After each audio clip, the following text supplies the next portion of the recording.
Merci beaucoup Jean-Marie, Monsieur le Président des Estivales. Je suis très heureux, très honoré d'être parmi vous ce soir. Merci beaucoup de votre présence. Et merci à ce magnifique festival et à tous les organisateurs de le rendre possible. C'est vrai que ce sont des très belles rencontres. Et peut-être que ce soir, avec vous, on va faire un petit pas de côté, parce qu'effectivement, le programme est plutôt scientifique, avec, vous avez vu tourner un peu les affiches et les thèmes des conférences sur l'intelligence artificielle, sur un nombre de sujets importants, et aussi sur la responsabilité scientifique, sur les questions écologiques, enfin d'autres, voilà, beaucoup de sujets. Donc aujourd'hui, on va faire un sujet un peu, une sorte de pas de côté, même si des questions d'actualité, des questions de science, etc. peuvent rester présentes, hein. Mais effectivement, et comme l'a présenté Jean-Marie, ce qu'on va réfléchir ensemble ce soir est plutôt autour de la philosophie, de la littérature, des arts, et aussi beaucoup de politique. Rien à voir avec les échéances électorales qui arrivent, mais les questions de société, les questions du vivre ensemble sont extrêmement importantes, fondamentales. Et si la philosophie, les lettres, les sciences humaines servent à quelque chose, c'est aussi, et même surtout, fondamentalement pour essayer de penser. Et s'il n'y a pas de pensée, il n'y a pas d'action, il n'y a pas de changement, il n'y a pas d'agir politique, il n'y a rien. Donc il faut être sensible plus que jamais à ce que les idées, c'est quand même ça qui compte aussi, parce qu'en fait des idées ça circule tout le temps, il y a des débats en permanence, il y a des échanges, etc. Mais trouver des idées, pouvoir s'en inspirer, comprendre leur sens, se les approprier, et ensuite changer son quotidien, c'est très important. Pour moi, la philosophie, la littérature, les arts sont des vecteurs de changement de la société, sont portent en fait des possibilités de vivre autrement. Et j'ai toujours fonctionné comme ça dans mes travaux. Je ne suis pas un philosophe du monde abstrait, des idées pures, ça ne m'intéresse pas. Je prends toujours et je vais essayer de le faire avec vous ce soir. Il y a des finalités concrètes, il faut des exemples précis, concrets, utiles, qui permettent justement de dire, voilà, c'est très beau ce que vous dites, mais au fond, est-ce que ça marche, est-ce que ça fonctionne? Vous ne vous posez pas vraiment la question. De A à Z, pour reprendre tout le schéma, les idées philosophiques ou littéraires ont vraiment comme finalité d'avoir des effets concrets. Et donc je pense que si on n'a pas ça en tête, je vois pas trop à quoi ça sert, quoi. Donc j'ai comme parmi mes auteurs, je ne vais pas en parler ce soir, mais et puis après peut-être que voilà, ça vous intéresse ou pas, mais parmi mes références, il y a un philosophe qui compte beaucoup pour moi qui s'appelle Jean-Paul Sartre et Simone de Beauvoir, et ce sont des penseurs et des intellectuels, eux, qui ont toujours voulu que la philosophie, les idées soient au service de la société pour échanger, pour changer, pour transformer le monde, et c'est je pense, aussi, parmi les auteurs dont on va parler ce soir, Édouard Glissant, Jacques Derrida ou d'autres, ce sont des auteurs qui ont toujours cette conscience de la responsabilité des idées dans l'agir. Et donc, moi j'ai été très marqué, on peut très bien après critiquer ou échanger ou s'opposer, mais Sartre, Beauvoir et tous les gens de ces générations-là avaient envie de changer les choses. Et les textes de ces penseurs-là sont vraiment pour la société, pour penser ensemble le monde. Et c'est quand même une des vertus des idées qu'il faut avoir en tête. Ensuite, un autre élément préparatoire, si j'allais dire, donc ça c'est le premier, hein, les idées, ça sert, sinon, on y va, c'est pour ça qu'on y va. Le deuxième aspect, qui me semble très important dans tout le travail que je fais depuis tous mes premiers livres, c'est qu'en fait, pour moi, et comme d'autres, hein, c'est pas original, mais il y a quand même un débat là-dessus, c'est qu'avant, on disait, moi quand j'étais étudiant, on m'avait dit, c'était une formule qu'on entendait dans les cours, etc., à l'université, à la fac et ou ailleurs, c'est qu'un philosophe, ça portait sur Aristote. En fait, ce qu'il faut savoir d'Aristote, ça n'a pas d'importance. Un philosophe, la définition, c'est, il est né, il a pensé, il est mort. Sa vie ne compte pas. Hein, c'est les idées qu'il a produites qui sont importantes. Moi, je ne suis pas du tout d'accord avec ça. Je ne suis pas du tout d'accord avec l'idée que il n'y a que la production intellectuelle ou les livres ou ça peut être un artiste, ça peut être quelqu'un. La vie de la personne, elle nous dit beaucoup de sa manière dont justement être en cohérence avec ce qu'elle peut penser. Donc il faut s'intéresser à l'existence des penseurs.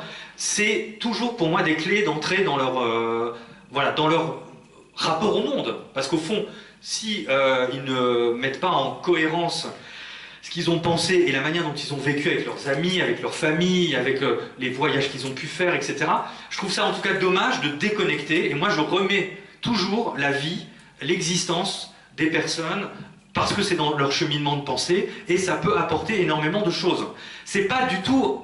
Il y a des grands philosophes très sérieux qui vont dire « Mais tout ça c'est anecdotique, les idées, elles marchent au 18e, 19e, 20e siècle, etc. » Je suis d'accord, mais la manière dont les gens ont vécu, ça indique aussi quand même pourquoi ils ont été vers telle idée, et ça peut aussi nous montrer que, c'est une autre manière de dire, que c'est incarné. Voilà, les idées, elles sont incarnées. Elles ne se baladent pas comme ça dans l'air. Donc, que ce soit parce qu'il y a une finalité politique, c'est le premier point que je voulais vous dire, et qu'il y ait une cohérence avec la vie menée par les gens, ça me semble tout à fait important.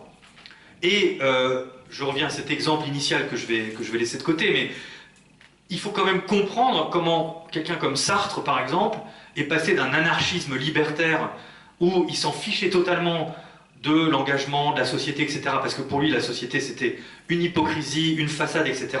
Et il est devenu le représentant de l'engagement pour le monde entier. Après la guerre, il s'est tourné vers plein de militantisme, etc. Il a tendu la main à plein de monde. Donc il y a des évolutions. Hein. La vie, c'est une évolution permanente. Et les cohérences entre l'existence... Donc vous voyez, moi je ne sépare pas l'œuvre de la vie de celui qui la porte. Et c'est important d'avoir, en tout cas pour ma position, d'avoir ça en tête. Et c'est je pense, une manière aussi d'illustrer finalement ce qui a été produit par un échange, un aller-retour entre la vie telle qu'elle a été vécue et les idées qui en sont quelque part le produit de cette existence. Donc ça, c'est simplement des points de départ. Donc c'est pour ça que je vais essayer aussi de vous parler de la vie d'Édouard Glissant, de son existence, et de la vie ou l'existence de Jacques Derrida, qui sont effectivement des figures fondamentales, très très importantes, dans le paysage intellectuel, dans l'histoire des idées françaises, mais aussi dans le monde aujourd'hui.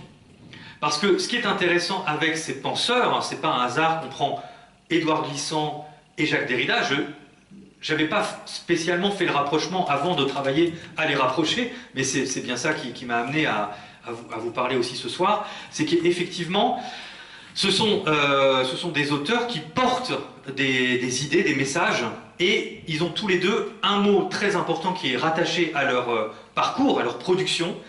Pour Édouard Glissant, c'est le mot créolisation. Pour Jacques Derrida, c'est le mot déconstruction. Alors, ces deux mots ont une actualité.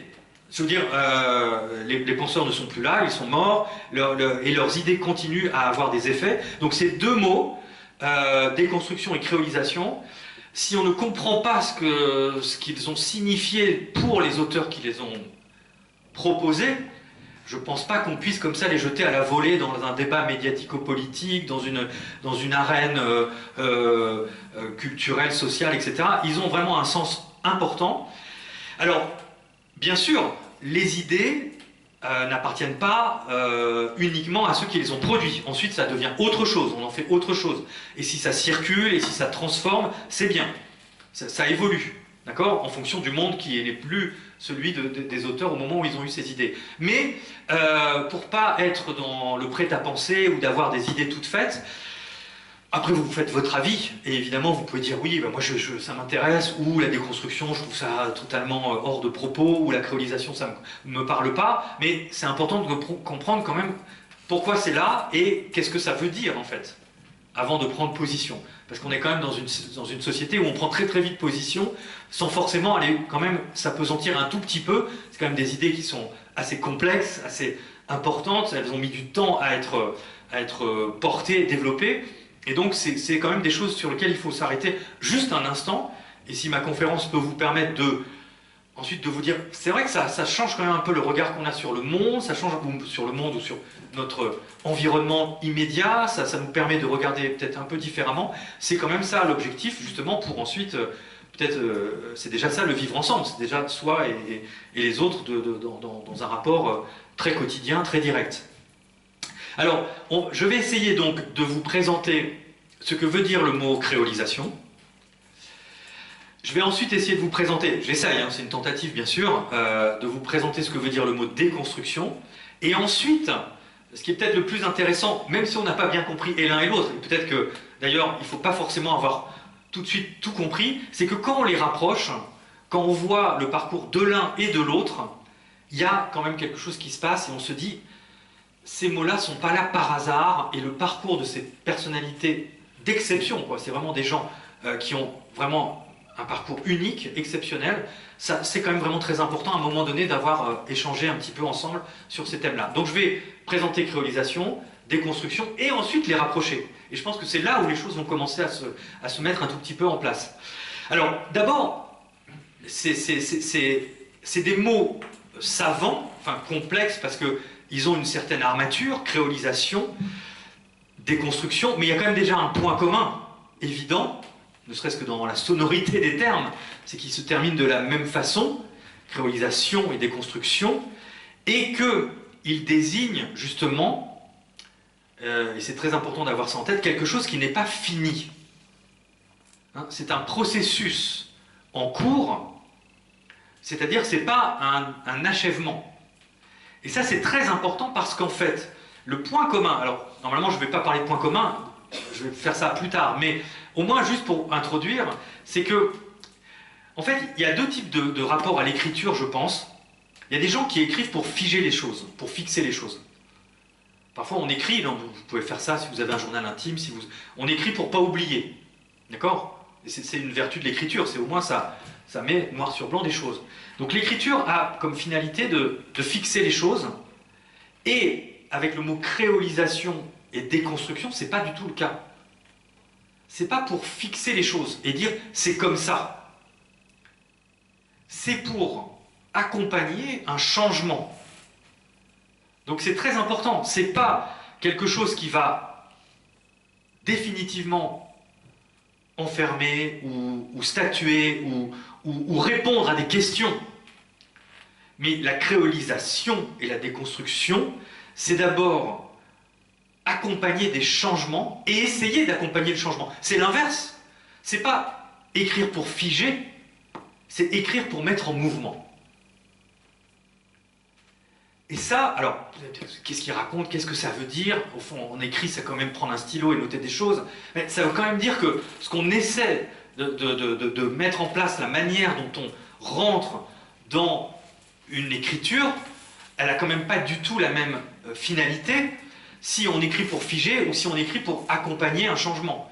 Et dans le cas, effectivement, de ces penseurs, qui sont des penseurs ou des gens qui réfléchissent, bah, ça implique en fait une rupture, finalement, avec tout ce qui s'est fait avant, avec toute une vision aussi du système, de la pensée, etc., qui essaie de tout maîtriser, qui essaie de tout connaître, de tout savoir. Bah là, c'est des penseurs d'abord qui se posent des questions, qui interrogent, qui ne savent pas, qui hésitent et qui vont faire en fait une œuvre qui n'est jamais terminée, qui n'est jamais achevée, qui est une œuvre de questions.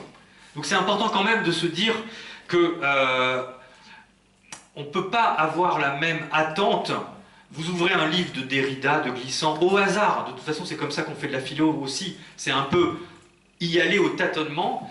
Bah, vous serez peut-être frustré de ne pas avoir dans les 10 lignes, 15 lignes, 10 pages, 20 pages, 10, 15 livres que vous allez lire des réponses finalisées. Vous allez surtout avoir des gens qui questionnent, qui réfléchissent à qu'est-ce que c'est que bien questionner. Parce que c'est quand même... C'est pour ça que ces auteurs sont si importants aujourd'hui. Parce qu'aujourd'hui, on vous donne, vous allumez la télé, vous n'aurez aucun questionnement, mais vous aurez des réponses tout de suite.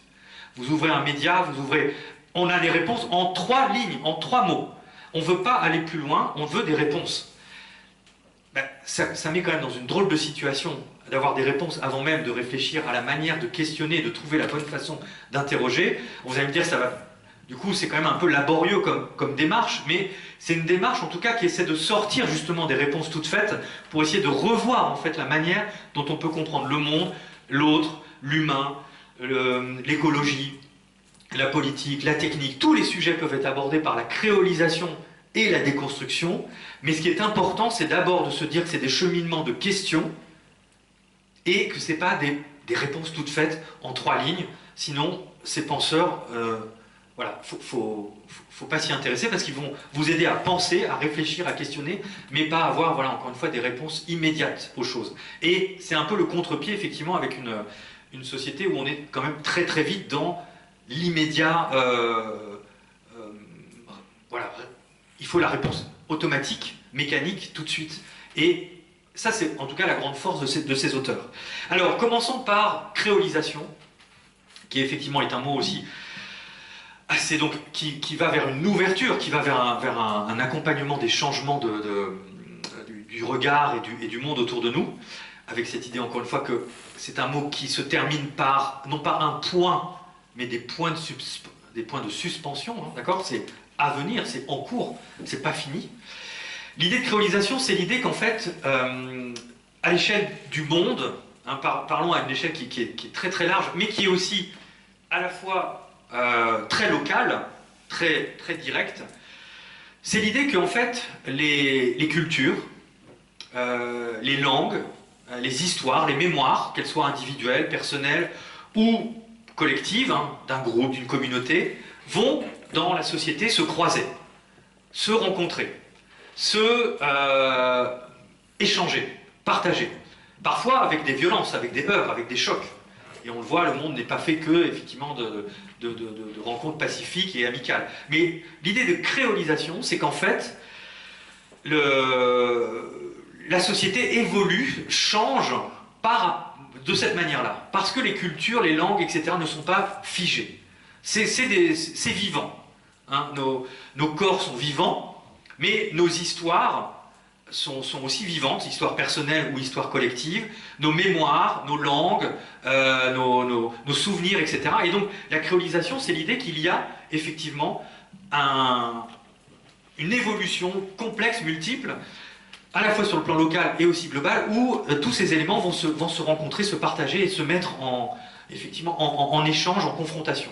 Ça vient évidemment de l'idée que Édouard Glissant, ça c'est le premier point, et je comparais Derrida tout à l'heure, mais il y a quand même déjà un parallèle dans les deux, c'est que Édouard Glissant vient de Martinique, il vient donc des Antilles, hein, des Caraïbes, et que pour lui, ce qui s'est passé à travers les violences, les traumatismes de l'esclavage, le fait que des populations ont été déportées, ont tout perdu, ont perdu leurs coutumes, leurs histoires, leurs langues, etc., et ont rencontré d'autres populations venues d'autres endroits du monde, et que les Antilles est devenues à un moment donné sous le joug de l'esclavage, donc évidemment de la soumission, de la contrainte, de la dépossession et de la déshumanisation, les cultures qui avaient été dépossédées se sont, comme une sorte de laboratoire d'expérimentation, se sont reconstruites, reforgées, parce que telle langue a survécu, tel mot a pu être retransmis, et que ce monde entier, enfin, finalement ce petit monde des Caraïbes, ça a été un échange de toutes les cultures du monde, à la fois les cultures dominantes, l'espagnol, le portugais, le français, l'anglais, etc. Toutes les langues venues d'Afrique, les langues des Amérindiens, les langues aussi venues des différents colons, ça peut être par exemple le Poitou, voilà, toutes les langues locales qui ont été transportées en fait dans les bateaux esclavagistes, ben, aux Antilles ont été une sorte de laboratoire de croisement des cultures sur un espace très réduit, pendant 4 siècles d'esclavage, et ça a donné une sorte de culture hybride, mélangée, incomplète là aussi, parce qu'il y avait des trous, des manques, on n'a pas toutes les histoires, et tout le monde ne sait pas d'où il vient, quelle langue il parlait, mais ça a créé finalement quelque chose que Édouard Glissant et d'autres, hein, d'autres auteurs des Caraïbes, etc., appellent la créolisation, qui fait qu'en fait, à partir d'un traumatisme et d'une violence, est né quelque chose de nouveau, d'imprévisible, d'une sorte de langue nouvelle, le créole étant un mélange de plusieurs dialectes, d'une langue mineure par rapport à une langue dominante ou majeure, etc. Et que tout ça crée en fait finalement de nouvelles histoires, des histoires de nouvelles cultures, de nouvelles personnes, et que c'est en fait le monde qui fonctionne comme ça. Alors, c'est intéressant de se dire, au fond, qu'est-ce que ça peut nous dire à nous? Qu'est-ce que ça peut nous parler? Comment on peut comprendre ça? Ce qui est intéressant, c'est qu'en fait, Édouard Glissant considère que ce qui se passe dans les petites îles, dans ce qu'il appelle les archipels, dans les presqu'îles, tous ces lieux qui sont un peu en marge, au bord des grands continents, des grands espaces, des grands États-nations, en fait, disent beaucoup de ce que le monde est en train de devenir, est en train de se transformer. Alors on peut ne pas être d'accord, on peut débattre et dire, voilà, non, il y a des cultures comme ci, comme ça, elles viennent de là, c'est pas forcément un rencontre, un terreau, etc. Mais l'idée de Glissant, c'est que ce qui se passe dans les Caraïbes, dans les Antilles, c'est une indication, une manière de voir le monde autrement que les grands ensembles assez figés, assez fixés, des grandes cultures dominantes, assez intemporelles, qui disent, voilà, la francité, les grands continents, eux, ont une sorte de stabilité, d'intemporalité, alors que les Caraïbes, c'est très mouvant, très flexible, très éphémère, etc. Alors, là où ça devient très intéressant, c'est que ça permet d'avoir effectivement un autre rapport au monde et une nouvelle façon de regarder les choses. Je vous donne un exemple qui est très concret. Et vous verrez après qu'effectivement, Édouard Glissant connaît aussi bien la culture des Caraïbes, les contes africains, les contes créoles, que la culture évidemment occidentale ou internationale. C'est qu'en fait, il se dit, ça serait intéressant de voir comment s'organisent, par exemple, les îles entre elles, hein, un archipel, et de voir si ça n'indique pas finalement un rapport au monde nouveau. Je m'explique par un exemple très simple. Ce que dit Édouard Glissant et d'autres, c'est qu'en fait, nous, on fonctionne avec un modèle qui s'appelle la centralité. Et que tout est constitué toujours entre, que ce soit dans une région, dans un lieu, que ce soit de manière plus symbolique dans une organisation, on fonctionne toujours sur un schéma qui s'appelle, il y a le centre, et ensuite il y a la périphérie autour. C'est comme ça que ça fonctionne. Les lieux de pouvoir, les lieux de savoir, les lieux voilà. Le monde est constitué de grands centres, et de périphérie extérieure autour. On appelle ça comme on veut, ça peut être des banlieues, ça peut être des faubourgs, etc. Mais Édouard Glissant dit, vous vous trompez. Sur cette façon de comprendre du coup, l'histoire, notre société, etc., est très limitée parce que dans un archipel, il n'y a pas de centre.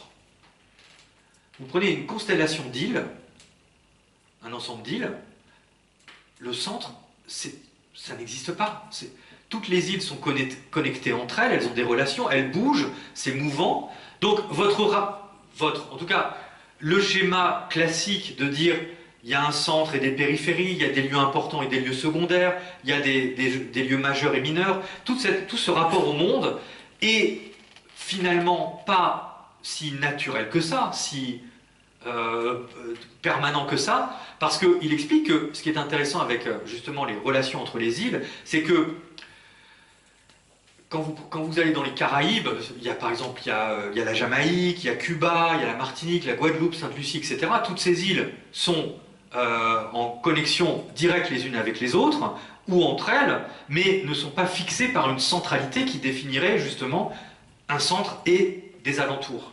Donc, il propose cette idée de regarder nos relations, et effectivement, quand on pense à la France, enfin, il y a d'autres pays, hein, mais nous, on prend l'exemple de la France, avec un centralisme quand même extrêmement ancré, c'est le moins qu'on puisse dire, et donc de réfléchir, et de regarder autrement les relations qu'on peut avoir les uns avec les autres, les relations qu'on peut avoir entre les lieux, les relations qu'on peut avoir entre nos histoires, nos langages, etc., en déplaçant, en sortant du schéma centre-périphérie, eh ben, il y a autre chose. Il faut inventer autre chose, il faut faire autrement les relations, et c'est ce qu'explique Édouard Glissant en disant « ayez une pensée archipélique », plutôt qu'une pensée centraliste, parce que la centralisation, alors après, ça peut prendre des formes différentes, et on peut débattre, il peut y avoir des centres temporaires qui changent, etc., mais avoir une pensée archipélique, c'est justement sortir d'une certaine vision assez schématique, archaïque, traditionnel, et essayer de voir autrement les relations humaines, autrement Et donc ce qui est intéressant, c'est que, et vous verrez avec la déconstruction, c'est un petit peu la même chose, c'est que le fait que Édouard Glissant vienne, c'est pour ça que je dis que la vie des personnes est quand même importante, parce que sinon on se dit c'est quoi cette idée de pensée archipélique, c'est quand même assez conceptuel au final, mais c'est quelque chose qu'il a vécu lui, en étant justement en relation avec d'autres îles ou avec d'autres espaces géographiques, d'autres régions du monde, et en disant il faut multiplier les connexions, et en se déplaçant toujours, parce que ça permet justement de voir les lieux autrement, de voir les mouvements entre les lieux et pas les fixités entre les lieux. Ça permet d'avoir une dynamique de vie, une dynamique de projet beaucoup plus intéressante qu'une fixité extrêmement... Parce que c'est sûr que ce schéma traditionnel est aussi excluant. Centralité-périphérie, centre-banlieue, etc. Ça exclut, puisque ça centralise et ça limite évidemment les connexions, les interactions.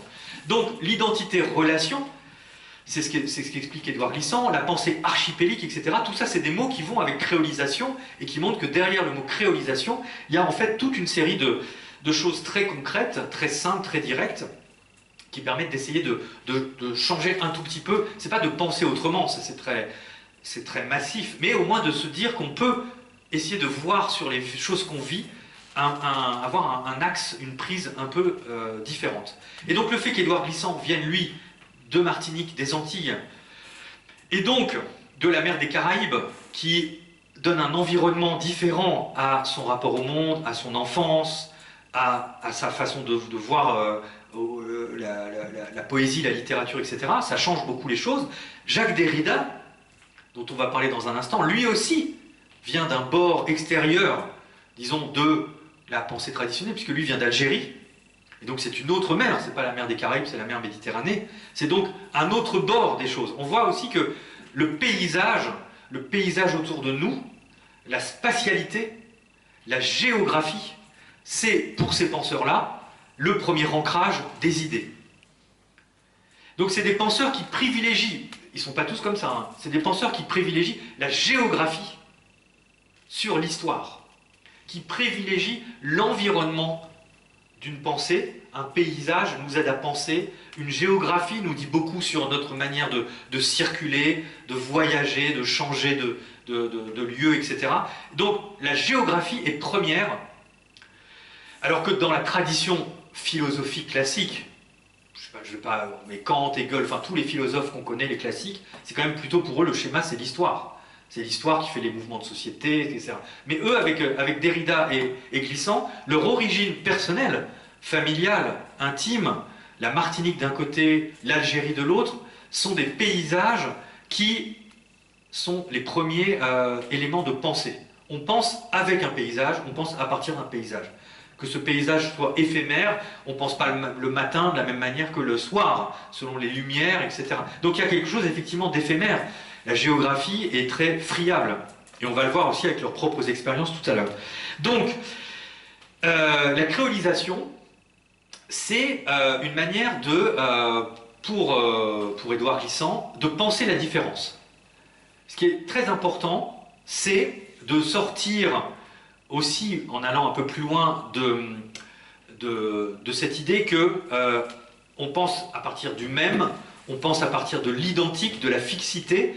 La différence met en mouvement. Hein, la différence suscite justement la pensée, l'interrogation, etc. C'est comme un paysage. Plus vous avez de dénivelé, plus vous avez une différence. Et c'est cette différence qui crée justement un espace pour penser, pour réfléchir, etc. Donc, c'est des penseurs qui sont sensibles au divers, à la différence, à l'altérité, à l'autre, tout ce que vous voulez, parce que pour eux, c'est des déclencheurs de se dire, tiens, ah bah, c'est pas la même personne que moi, c'est pas la même façon de penser, c'est pas la même langue. Et tout ça, c'est pas des vecteurs d'éloignement ou de séparation. Ah bah oui, pourquoi aujourd'hui tout ça devrait être des vecteurs d'éloignement et de séparation? C'est parce qu'il y a de la différence, c'est parce qu'il y a de la distance, encore une fois un paysage, qu'on a envie d'aller voir, qu'on a envie de s'intéresser. C'est parce que on ressent toujours c'est une façon de vivre aussi. On ressent toujours un intérêt pour le différent, pour l'autre, pour l'altérité, et on se dit, ça peut susciter effectivement quelque chose. Ça peut intéresser. Donc la créolisation, c'est cette idée que, puisque j'ai dit tout à l'heure que c'était finalement une manière de voir que les langues, les histoires, les mémoires se rencontrent, il faut bien qu'il y ait d'autres histoires que la mienne. Il faut bien qu'il y ait, ou dans ma propre histoire, de la différence, pour que, justement, une forme de créolisation existe. Donc, Édouard Glissant dit, il faut essayer de penser que, justement, nos vies ne sont pas uniquement fermées sur le même, l'identique, le semblable, etc. Parce que du même plus du même, ça donnera du même, et la créolisation, c'est justement que c'est parce qu'il y a... Alors ça peut faire peur, ça peut être un risque, ça peut être un effort, mais que dans l'altérité, il y a quelque chose de nouveau, donc quelque chose d'intéressant, de stimulant, qui peut arriver. Et donc la créolisation va être quand même quelque chose qui fait que, de toute façon, il explique, Édouard Glissant, que un mot qui est très, très important, très à la mode aujourd'hui, je ne sais pas s'il est important ou à la mode, mais le mot identité, on en parle tout le temps, etc., c'est dans tous les discours, etc., mais qu'il y a plein de façons très différentes de voir l'identité, et que parfois on peut voir l'identité, voilà, fermée sur elle-même, fixe, immobile, on peut la voir comme quelque chose qui est en mouvement, qui porte une histoire où il y a de la différence, mais c'est à nous de voir qu'est-ce qu'on a envie d'en faire, vous voyez, c'est à nous de se dire qu'est-ce qu'on a envie de mettre dans cette différence, dans cette altérité. Ça peut être son voisin, son ami, ça peut être dans sa famille des choses qu'on n'a pas forcément connues ou vues et qui peuvent nous amener vers d'autres éléments. En fait, ce que dit Glissant, c'est que nos identités sont de toute façon au carrefour de toutes ces rencontres et de toutes ces histoires. Moi, je vais même plus loin. Je pense qu'on peut avoir, justement, au-delà de sa propre identité, c'est ce qui manque aussi parfois aujourd'hui dans notre société, par exemple, on peut avoir une mémoire affective, un affect mémoriel pour d'autres histoires, qui ne sont pas les nôtres. Ça ne nous concerne peut-être pas, mais on peut avoir un affect, on peut être mobilisé, on peut être attiré par des histoires qui ne sont pas les nôtres. Pourquoi? Je ne sais pas, ça relève aussi d'une introspection personnelle, mais on peut avoir un affect mémoriel pour des histoires et des cultures qui sont a priori pas les nôtres. Donc ça veut dire que cette question d'identité, si on la voit comme des choses qui sont forcément fermées et on va se heurter et rentrer en choc, bah, au bout d'un moment, voilà, c'est pas forcément toujours très opérant. Donc il faut effectivement essayer de voir un peu autrement. Vous voyez, donc toutes ces grandes idées qui font partie de notre vie, de notre culture, centre et périphérie, qu'est-ce que c'est qu'une identité, qu'est-ce que c'est qu'un affect, une mémoire, etc. Tout ça, ça peut effectivement être un peu déplacé si on s'intéresse à la créolisation ou à ce type de démarche. Vous voyez, ça permet effectivement de voir les choses un petit peu autrement. Alors, donc, la créolisation veut essayer donc de se dire que le monde n'est pas figé, les choses bougent, se transforment, et qu'il faut essayer d'accompagner ces mouvements et d'être au plus près, justement, des variations, du divers, des échanges qui ont lieu, et que ça montre que l'idée de créolisation, c'est qu'en fait, évidemment, on peut penser, par exemple, si on pense à une culture, on peut dire, ah bah tiens, c'est très proche du métissage. Le métissage, c'est effectivement l'idée que eh ben, ça peut être dans nos arrière-arrière-grands-parents, dans nos histoires, etc., il y a eu des moments effectivement, quelqu'un est parti vivre dans un autre pays ou a dû être déplacé pour telle ou telle raison. Donc on a rencontré d'autres histoires, ça fait des croisements, etc. Alors l'idée de créolisation, c'est l'idée que si le métissage nous permet de voir nos histoires antérieures et de se dire que on a toujours cru qu'on était là depuis 150 ans, finalement il y a quand même quelqu'un qui est parti d'ailleurs et qui nous a ramené telle ou telle langue, donc il y a parfois des pas de côté avec une lignée qui semble absolument fixe. Glissant ne croit pas aux lignées fixes. Il se dit, allez-y, montrez-moi votre lignée, dites-moi vraiment si vous êtes à 100% uniquement de telle région, de tel coin, qu'une lignée est forcément fixe. Et Glissant dit en fait non, au bout d'un moment, c'est votre imaginaire qui veut que cette lignée soit pure, soit unique, soit exclusive, soit fixe, mais dans la vie, en tout cas c'est ce que dit Glissant, il y a plus de créolisation qu'on ne le croit. Alors, si le métissage permet de revenir à ses ancêtres ou à son histoire, la créolisation c'est le futur. C'est l'idée que justement on ne sait pas quelle rencontre on va faire, on ne sait pas quel bouleversement de nos vies ça va nous amener à vivre les choses, on ne sait pas si on va être... voilà, donc si le métissage c'est plutôt, on pourrait dire, vers le passé, la créolisation c'est plutôt vers le présent ou l'avenir. Le métissage c'est quelque chose dont on peut décrire les différentes composantes, on se dit, ah bah oui, moi dans ma famille, il y a 30% de telle famille, 40% de celle... Je peux faire le compte à peu près globalement. Bah, la créolisation, on ne sait pas. On ne sait pas parce que qu'est-ce que ça va donner les rencontres, qu'est-ce que ça va donner... Il y a l'idée d'imprévu, il y a l'idée de non maîtrisable. Donc la différence entre créolisation et métissage, c'est que voilà, le métissage est un élément qu'on peut calculer, ou en tout cas essayer de mettre en pourcentage, si on veut, mais la créolisation, c'est l'idée qu'on ne sait pas ce que ça va devenir. Et peut-être nos futurs petits-enfants, etc., vont peut-être vivre voilà, des rencontres et vont rester eux-mêmes. Et ça prouve que voilà, c'est intéressant comme rapport aussi à ce que c'est que notre histoire, notre famille. Ils vont rester eux-mêmes, mais ils vont aussi être différents, et c'était pas prévu, et c'est des choses qui arrivent dans la vie et qui font qu'on va vers des choses inédites, etc. Et que de toute façon, un exemple que prend Glissant, c'est que les langues elles-mêmes sont vivantes. On ne sait pas comment on va parler le français dans 150 ans. La langue n'est pas quelque chose qui est figé, et que la langue, c'est quelque chose qui se créolise alors, en Afrique subsaharienne, par exemple, il y a 1200 langues qui sont parlées, et il en disparaît très souvent. Donc les langues vivent, elles meurent aussi, elles disparaissent, elles en rencontrent d'autres, et le langage, la communication change. Donc c'est quelque chose, la créolisation n'est ni bien ni mal, comme la déconstruction d'ailleurs, c'est pas l'idée que c'est positif ou négatif, c'est simplement essayer de comprendre comment fonctionnent les vies humaines, que ce soit à la fois, encore une fois, très local, très, très précis, ou que ce soit à une échelle qui est plus grande. Par exemple, en lisant Glissant, je me suis dit, tiens, c'est très intéressant, parce que l'idée des langues qui se créolisent, moi ça me fait penser à deux choses. C'est-à-dire que je pense que le premier slameur de la langue française est né en 1494 et est mort en 1543. Il s'appelle François Rabelais. Rabelais, c'est le premier slameur de la langue française. Il a inventé 800 mots nouveaux et il a mixé, il a mélangé l'hébraïque, l'arabe, le latin, le grec, l'italien, etc. Le mot automate, c'est lui qui l'a inventé. Donc la langue française, si on invente des mots, ça veut dire que c'est vivant, c'est nouveau, c'était pas prévu.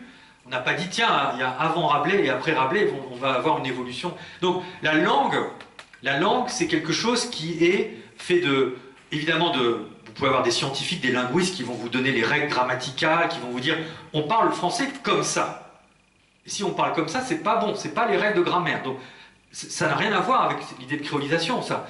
Ça, c'est effectivement l'idée qu'il y a un squelette et une structure grammaticale, linguistique, etc. dans le vocabulaire. Mais la créolisation, c'est comment on parlera demain et comment les mots qu'on s'échange, nous, vont être appropriés, transformés.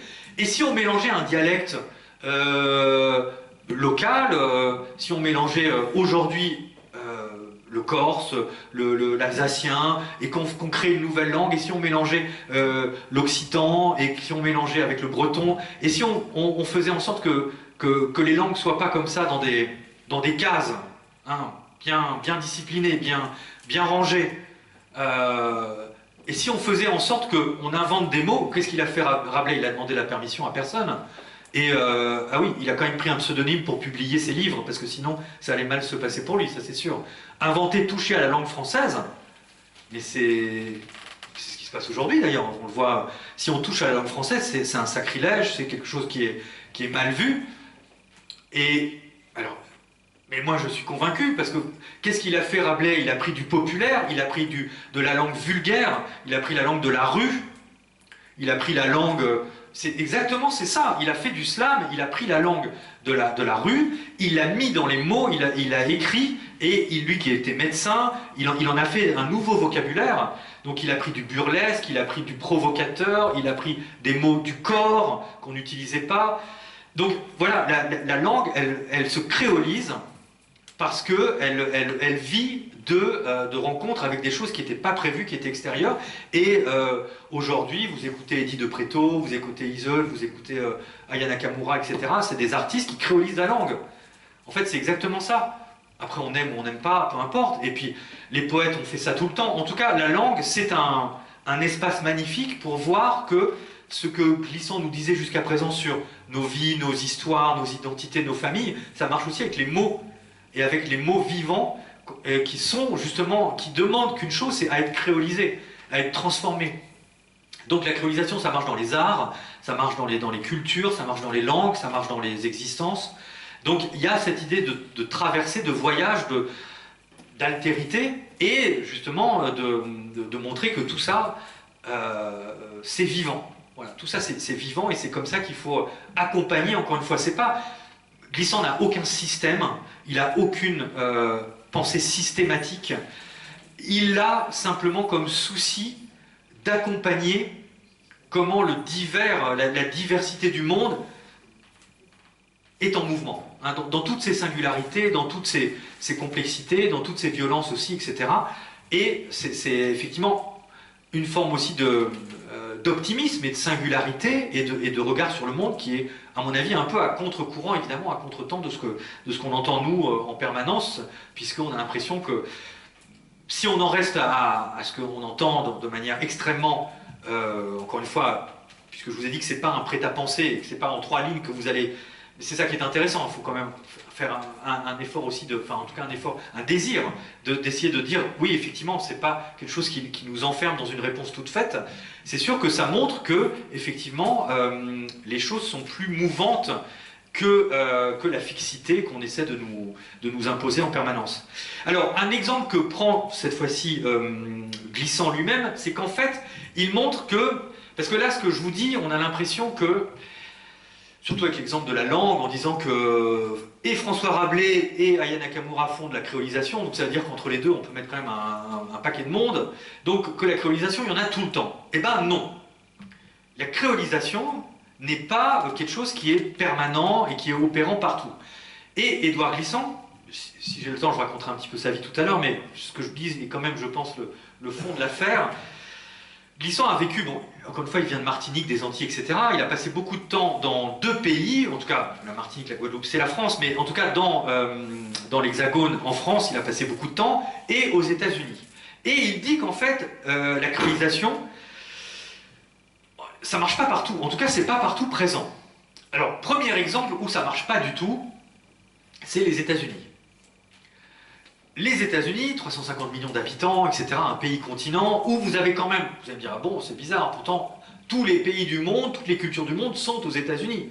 Vous avez des Polonais, des Italiens, vous avez des Chinois, vous avez toutes les cultures du monde, mais, et vous avez eu avant les Amérindiens, vous avez toutes les cultures qui existent, et le problème des États-Unis, c'est, ce que dit Glissant, c'est que le modèle du multiculturalisme, c'est tout sauf de la créolisation.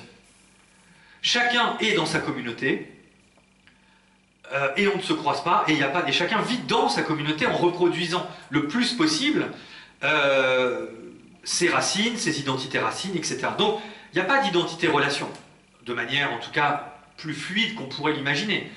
Et il n'y a pas même de choc entre les cultures. Alors oui, si vous avez un match de baseball ou ceci, cela, vous avez forcément des chocs, mais il explique que le multiculturalisme, c'est une grande limite à ce qui existe par ailleurs, en tout cas, ou en tout cas à cette idée de rencontre des histoires, des mémoires, puisque chacun est plutôt dans ses racines, et que les mariages interculturels sont quand même pas si fréquents que ça. Bien sûr, ça arrive, bien sûr qu'il y a tous les contre-exemples qu'on veut, mais dans la mentalité, c'est intéressant parce que toute communauté états-unienne, je ne parle pas de l'Amérique, qui est plus large évidemment que les États-Unis, mais chaque communauté états-unienne, elle est à la fois très américaine, elle adore les États-Unis, ils sont tous fans du drapeau, ils sont très patriotiques, et ils sont en même temps ancrés dans leur culture d'origine, dans leur histoire singulière. En tout cas, c'est ce qu'explique Glissant, qui montre que, finalement, lui, il préfère penser, pas... Il dit, on fait souvent l'erreur, d'ailleurs, on réduit l'Amérique aux États-Unis, mais en fait, c'est les Amériques. Les Amériques, c'est beaucoup plus large. Il y a toute l'histoire du Québec, des Amérindiens et le Québec au nord. Il y a toute l'histoire, justement, avec l'esclavage, la colonisation du Brésil, du Mexique, etc. Et donc que les États-Unis, c'est une sorte de cas très particulier d'un pays où il y a un hyper-patriotisme collectif, tout le monde adore le dollar, tout le monde adore la culture américaine, mais avec une singularité communautaire, donc le multiculturalisme, c'est pas la créolisation, ça marche pas.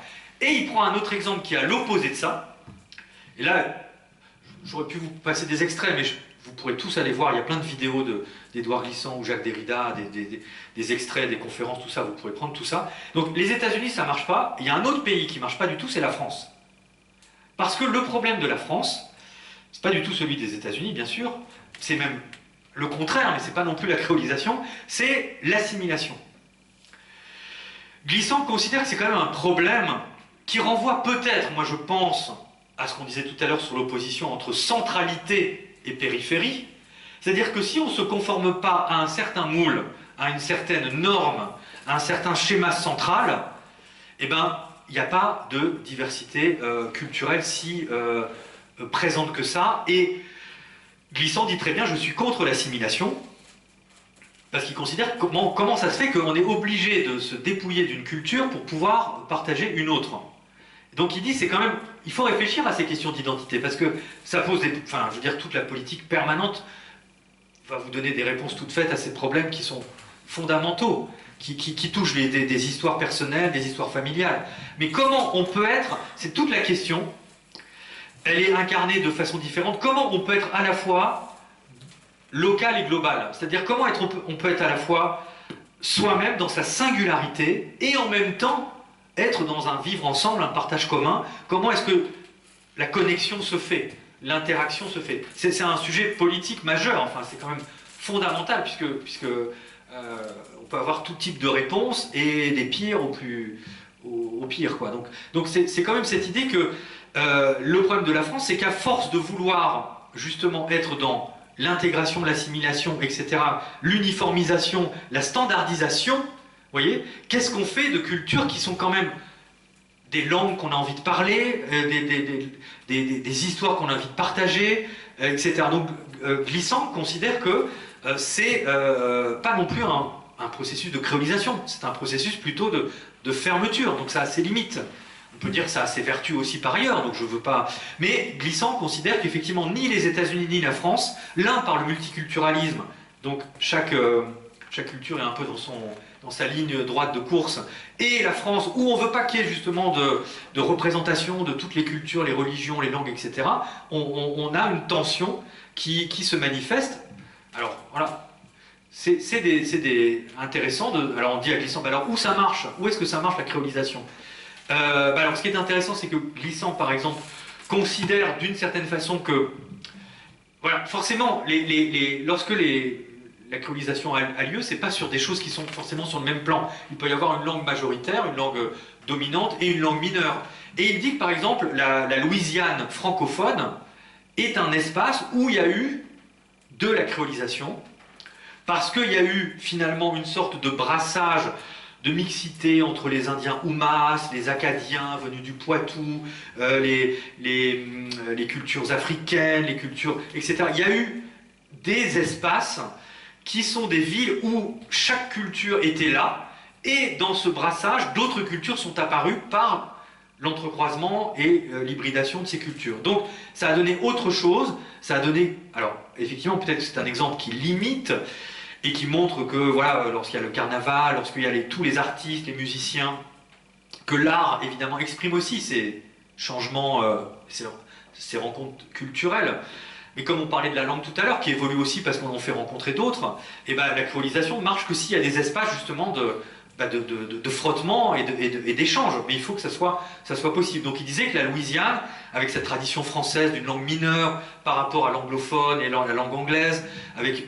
Alors là, vous allez me dire, oui, il n'y a pas que du géographique, il y a quand même de l'historique, bien sûr, mais avec tous ces éléments-là, montre qu'effectivement, il peut y avoir des moments là, on est aux États-Unis, justement, de dépassement un peu des schémas les plus fermés, les plus classiques. Glissant disait aussi qu'il y a un exemple qui est intéressant aux États-Unis de créolisation.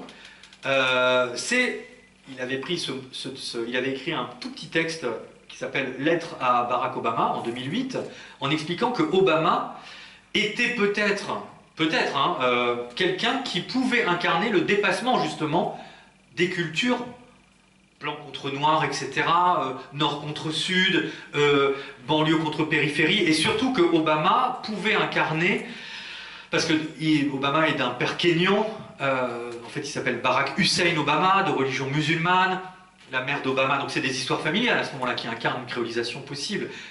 Donc le père d'Obama est kényan, musulman, la mère d'Obama vient du Kansas, elle a divorcé, ensuite elle s'est remise, elle a éduqué le petit Barack Obama en Indonésie, puisque la mère d'Obama s'est remariée avec un étudiant indonésien, ils sont partis vivre à Jakarta, il a été éduqué dans une école chrétienne, il a été élevé ensuite par ses grands-parents à Hawaï, qui n'est pas non plus un lieu central aux États-Unis, mais plutôt en périphérie. Donc Obama incarnait peut-être ce dépassement justement des identités opposées, en tout cas telles qu'elles sont fermées très fortement aux États-Unis, à tel point, en tout cas ça c'est vrai, que lors de la première campagne présidentielle, on demandait sur les plateaux de télévision, alors qu'il avait été sénateur, etc., on demandait à Obama sa carte d'identité. En fait, on dit, mais vous êtes qui, vous? Vous venez d'où exactement? Il dit, oui, ben moi j'étais adjoint au maire à Chicago, j'ai fait mes études à Harvard, etc., mais est-ce que vous pouvez nous le prouver? Donc on demandait quand même à Obama qui il était, parce que ce déplacement des repères identitaires extrêmement normés et normalisés inquiétait. Alors après, il y a toutes, voilà, les 2 mandats d'Obama, 2 minutes 12, etc. Après, c'est une autre histoire. Après, on étudie l'histoire des États-Unis et pourquoi on est arrivé à Trump après, etc. Mais c'est intéressant de voir qu'il y a des moments où il se passe des déverrouillages et la créolisation, c'est quelque chose qui change en fait les rapports classiques de regard sur le monde, et c'est intéressant justement parce que c'est pas, on ne peut pas rabattre ça sur ses composantes classiques, et Obama, quoi, c'est tout. Et il est le résultat d'une histoire personnelle autant qu'un dépassement peut-être des rapports normés ou normaux. Donc c'est ça qui est important. Alors, une autre idée aussi, et il faut que j'ai mon minuteur, tu me dis hein, si je suis trop long, puisque je suis toujours trop long.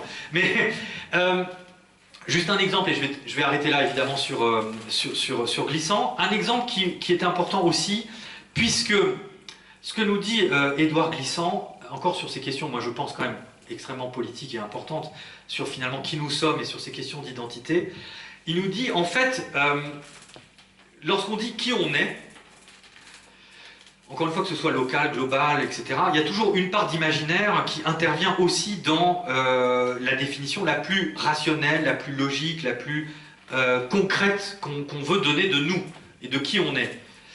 Je m'explique, c'est en fait, il y a toujours dans nos propres représentations, nos histoires familiales, nos origines, notre passé, etc., il y a toujours une part de reconstruction et en tout cas de représentation. C'est intéressant. Je vais vous prendre un exemple pour vous montrer que l'idée de Glissant, bon, ceci dit, il y a un philosophe par exemple qui s'appelle Nietzsche, qui s'est inventé, comme il était allemand, et lui il détestait être allemand, il s'est inventé des ancêtres polonais pour justement avoir une autre généalogie qui est totalement fausse, mais il se dit, mais pourquoi moi pourquoi on ne peut pas se créer sa propre identité après tout? Et après tout, on peut se percevoir. Voilà, donc on peut très bien déplacer, alors là c'est un cas évidemment tout à fait irréel, mais prenons un cas très concret. Glissant nous dit que toute origine est toujours nécessairement mêlée. Bon, a priori, là aussi, c'est pas quelque chose auquel on peut adhérer tout de suite.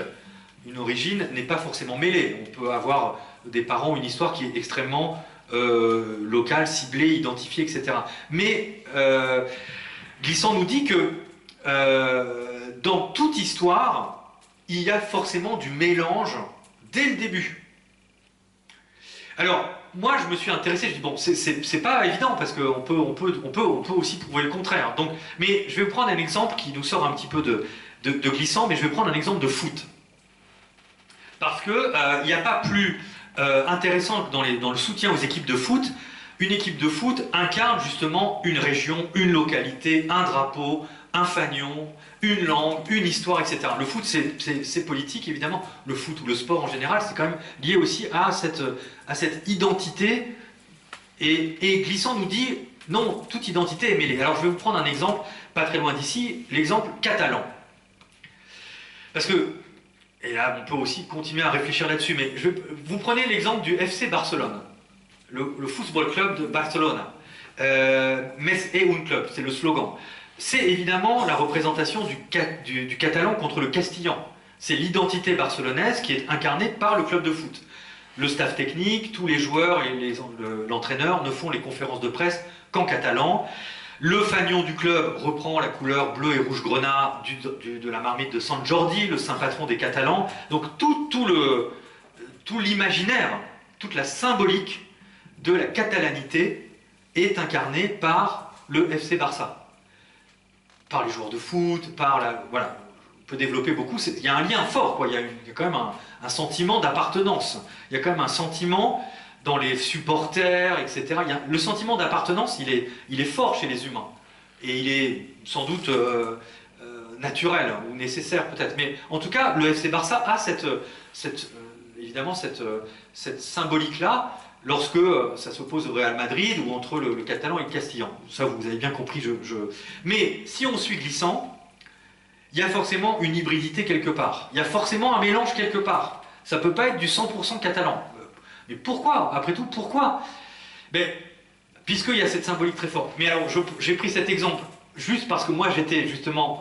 je me promenais dans le pays catalan, etc. Et je me disais, tiens, c'est intéressant de prendre cet exemple. Et j'ai vérifié. Le FC Barça a été fondé en 1899 par des Suisses et un Anglais. Et Hans Grumper, le fondateur du FC Barça, a repris les couleurs d'un club helvétique, le FC Bâle, le bleu et rouge grenat, pour l'associer aux couleurs catalanes. Donc, si les supporters savaient ça, si c'était mis en avant, bien sûr que ça introduirait une forme de rupture et de différenciation avec cet esprit fort. Mais c'est intéressant de voir qu'il y a effectivement dans beaucoup d'éléments, je ne peux pas tout vérifier, on ne peut pas tout faire, mais il est intéressant de voir que les origines peuvent être mêlées et qu'il peut y avoir des déplacements qui n'enlèvent pas la symbolique et l'imaginaire et la puissance ensuite de la représentation catalane. Et quand on sait qu'en 2017, il y a aussi eu le référendum avec 2,2 millions de personnes qui ont... Voilà, et la langue catalane est aussi une langue de résistance par rapport à Franco, etc. Donc c'est intéressant de voir comment le divers et la centralité madrilène par rapport à Barcelone. Donc il y a toujours une complexité entre le local et le global, mais c'est intéressant de voir que c'est pas aussi strictement opposé que ça, et que la créolisation fait circuler un peu autrement justement les imaginaires et les histoires. J'en ai terminé avec Glissant. Je passe à Derrida très rapidement. De toute façon, il n'y en a que deux, donc c'est suite et fin. Mais je vais aller très vite aussi parce que ce qui m'intéresse, c'est aussi cette histoire entre Martinique et Algérie qui est très intéressante. La déconstruction, c'est exactement pareil. En tout cas, je ne vais pas être aussi long que la créolisation, parce que la déconstruction, c'est tout sauf un système, une méthode de lecture, etc. La déconstruction, explique Derrida, c'est essayer justement de déplacer son regard sur le monde, sur les situations, sur les textes, sur les histoires. Donc c'est un peu un étonnement. Ce que dit Derrida, c'est que la déconstruction, encore une fois, c'est ni bien ni mal, ni positif ni négatif, c'est un étonnement devant les choses qui ont l'air naturelles, qui ont l'air d'aller de soi, qui ont l'air évidentes. Alors ça c'est intéressant, parce que forcément, toujours tout ce qui est évident, alors l'objectif n'est pas de tout questionner, de tout déconstruire, mais c'est d'avoir quand même une certaine distance par rapport aux évidences, parce que c'est quand même ça qui peut à un moment donné nous limiter, et s'ouvrir, c'est toujours intéressant. Donc il dit, Derrida, qu'il se situe un peu comme le personnage de Roquentin dans La Nausée, c'est-à-dire quelqu'un qui par rapport à la société est très distant et essaie d'interroger les choses. Alors on dit souvent que la déconstruction, ça peut être dangereux parce que ça remet en cause toutes les évidences, etc. En tout cas, Derrida assume et dit, oui, souvent ce qui paraît naturel ne l'est pas.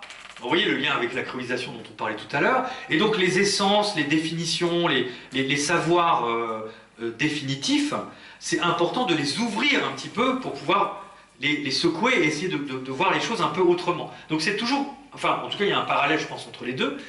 Moi, j'avais pas avant de travailler, je ne pensais pas qu'il y avait des liens aussi forts entre ces deux penseurs. Mais oui, la déconstruction, c'est ça. C'est essayer de ne pas avoir une technique systématique sur ce questionnement, mais d'essayer de mettre un peu en perspective ce qu'il appelle, lui, la dissémination, c'est-à-dire essayer de voir en fait ce qui n'est pas dit dans les discours, ce qui n'est pas affiché en premier plan, mais ce qui est sous-entendu. En fait, la déconstruction, c'est lire entre les lignes. La déconstruction, c'est essayer de... Alors, vous allez me dire, c'est quoi? C'est comme une sorte de médecine, un peu d'interrogation, d'aller voir plus loin que les apparences. C'est essayer de ne pas en rester justement aux affirmations toutes faites, et d'essayer d'aller comprendre, en fait, c'est ce que je disais tout à l'heure, qu'est-ce qui a bougé, quel est le mouvement, en fait, dans ce qui a l'air fixe, dans ce qui a l'air stable, etc. Par exemple, Derrida s'oppose à l'idée de langue maternelle ou de langue naturelle. Il dit toujours que, vous voyez, on retrouve les mêmes problématiques que créolisation. Au fond, c'était important que ces deux personnalités soient aujourd'hui, à mon avis, réunies, parce qu'ils apportent quand même les mêmes, en tout cas, déplacements. C'est que Derrida dit « j'ai une langue maternelle, mais c'est pas la mienne ». Parce qu'on ne sait pas d'où vient la langue, on ne sait pas qui l'a imposée, et pourquoi langue paternelle, maternelle, etc. Donc les repères, en fait, traditionnels, sont à interroger et à déplacer pour voir en fait qu'il y a derrière. Donc lire entre les lignes, je pense que ça peut être une bonne façon de comprendre. Il appelle ça, lui, alors Derrida c'est quelqu'un qui s'intéresse beaucoup aux mots, au langage, il s'intéresse à la polyphonie des mots. Donc tout à l'heure on parlait aussi un peu dans la créolisation, ces mots nouveaux. Derrida considère qu'un mot n'a jamais un seul sens. Donc il y a un côté un peu... Alors il avait beaucoup de copains psychanalystes par exemple, donc vous voyez ce que je veux dire, donc c'est-à-dire qu'effectivement, lorsqu'on affirme une phrase, lorsqu'on dit « je suis ceci », etc., toute identité là, de phrase ou d'affirmation est aussi une sorte de... recèle en fait plusieurs voix, il y a plusieurs voix, il y a plusieurs vocables, il y a plusieurs oralités qui s'expriment dans une même affirmation. Et donc, c'est un philosophe de l'oreille. Je sais qu'il y a des musiciens parmi nous dans la salle, et vous serez sensible à cette idée que Derrida, il a écrit un texte très très beau qui s'appelle « Ce qu'il reste de la musique » et qui explique qu'il faut avoir un tympan un peu ouvert et essayer de décoder les rythmes dans les phrases, les variations, les modalités de variation dans les phrases. Et il s'oppose justement à une sorte de mélodie occidentale très rationnelle, très unilatérale. Il dit on manque de musicalité. Donc c'est vraiment un philosophe de l'oreille, un philosophe de la musique, parce qu'il dit qu'on manque, dans cette polyphonie, à essayer de percevoir, en fait, l'expression française ou autre, hein, c'est un peu asséché, elle s'est un peu cristallisée. Et on dit les choses comme ça très vite pour avoir un message. Je sais pas, après, ce qu'il dit, c'est quand même... Moi, je trouve ça génial, parce qu'en fait, avant l'heure, il explique comment les communicants aujourd'hui disent un geste, un sens, un mot, une signification. Vous voyez, en fait, on est dans un appauvrissement de la communication au sens fort du terme qui s'est justement asséché. Et on n'a plus aucune approche de cette polyphonie qui demande justement une certaine écoute, une certaine distance, une certaine variabilité dans l'approche des choses, etc. Et que l'assèchement est terriblement dangereux. Je veux dire, c'est autant contemporain que historique, parce que c'est quand même comme ça qu'on peut manipuler les gens, qu'on peut aussi avoir des discours qui n'ont qu'une seule lisibilité, donc une violence de la signification. Vous voyez?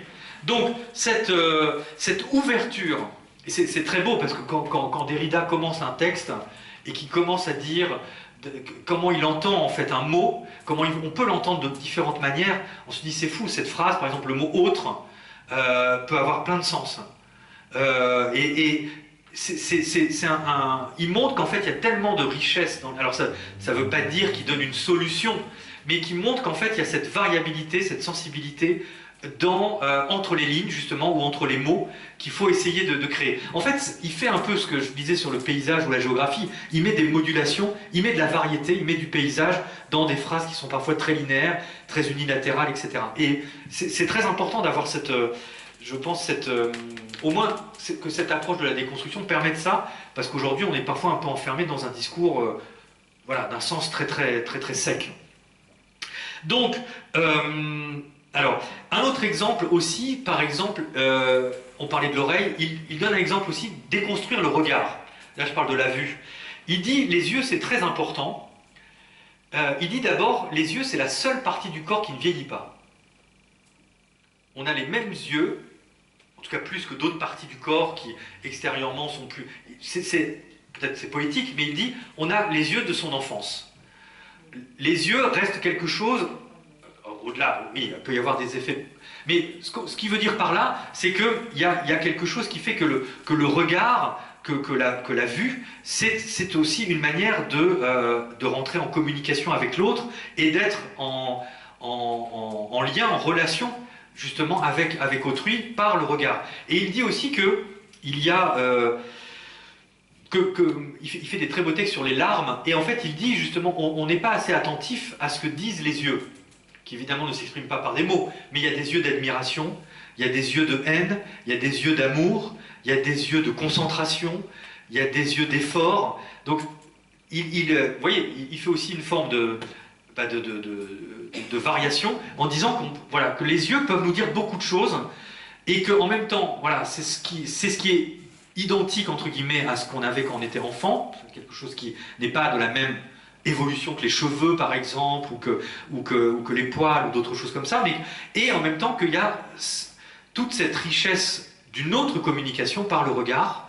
Et il a fait un texte très très beau sur les peintres qui font des autoportraits, sur les larmes des yeux, sur les aveugles, etc. Donc toute une sorte de déconstruction du regard en essayant de lui donner une panoplie, une variété beaucoup plus riche que ce qu'on pourrait croire au point de départ. Donc ça, c'est quand même des choses qui sont très importantes. Alors, je termine en quelques mots, si je suis dans les temps, mais il est déjà tard, sur justement ce qui me semble le plus important, le plus intéressant, c'est quelque chose qui montre qu'en fait, entre ces deux pensées, la déconstruction et la créolisation, ça dit vraiment beaucoup de choses du monde d'aujourd'hui, ça dit vraiment quelque chose d'important sur l'existence et la manière de vivre. D'abord, c'est vraiment des choses que j'ai découvertes très récemment, donc moi c'est des stupéfactions parce que j'avais jamais rapproché avant Glissant et Derrida, qui sont jamais rapprochés d'ailleurs, ils sont exactement de la même génération. Édouard Glissant est né en 1928, il est mort en 2011 à l'âge de 82 ans.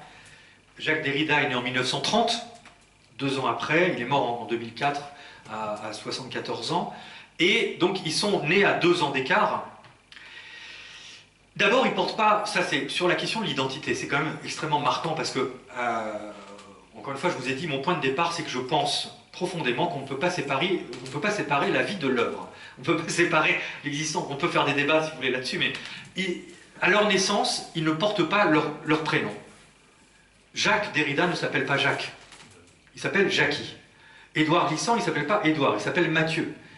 Pour des gens qui ont pensé une identité-relation et multiple en disant il ne faut pas s'arrêter à une identité fixe, le fait d'avoir été porteur d'un autre prénom, vous allez me dire, c'est pas pour ça qu'on a tous plusieurs prénoms, c'est pas pour ça qu'on devient philosophe. Bref, donc, j'aime les anecdotes parce que pour moi elles disent beaucoup de choses, mais voilà, quelqu'un qui s'appelle Jackie qui va devenir Jacques, et quelqu'un qui s'appelle Mathieu qui va devenir Édouard, et donc il y a quand même déjà une forme de nomadisme, d'errance, de métamorphose symbolique certes, mais par leur histoire personnelle, ils n'ont pas le prénom qu'ils portent. Ensuite, ils vivent tous les deux. C'est très très important. Moi, je me permets de dire ça parce que c'est rare quand même, et moi je trouve ça génial quand les philosophes racontent leur vie, lorsqu'ils font partager aussi leur histoire. L'un et l'autre ont raconté ça. Ils ont tous les deux vécu à peu près au même âge. L'un en 1946, c'est Édouard Glissant, qui avait donc 18 ans. L'autre en 1949. Derrida qui en avait donc 19, ils ont vécu l'expérience de l'exil. Ils ont vécu l'expérience d'une traversée très très douloureuse pour eux. Ils étaient des jeunes hommes, l'un effectivement à 18, l'autre à 19, mais Édouard Glissant est parti de Martinique, donc en 1946, lorsqu'il avait donc 18 ans. Il est parti parce que il avait vu tellement de gens en exil lui-même, tellement de gens en déplacement à cause des guerres mondiales, etc., que lui-même a fait cette expérience du voyage et ça a été terrible pour lui.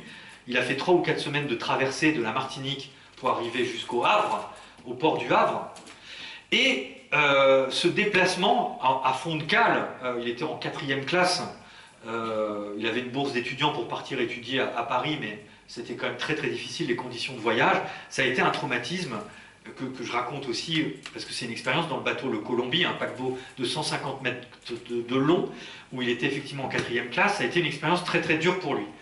Et c'est quand même aussi une rupture avec l'identité, avec l'appartenance. C'est quand même une expérience d'arrachement. Alors on peut tous vivre voilà, des voyages, tout dépend de la nature de ce voyage. Mais pour Derrida, pour Glissant, ça a été effectivement très très impressionnant et très marquant. Derrida a vécu la même chose. Là c'est pas pareil, c'est pas 4 semaines de voyage, c'est 20 heures de bateau. Mais Derrida, en 1949, à l'âge de 19 ans, a quitté Alger, la banlieue d'Alger, El Biar, où il vivait, pour aller étudier à Paris. Et il raconte ça dans un livre.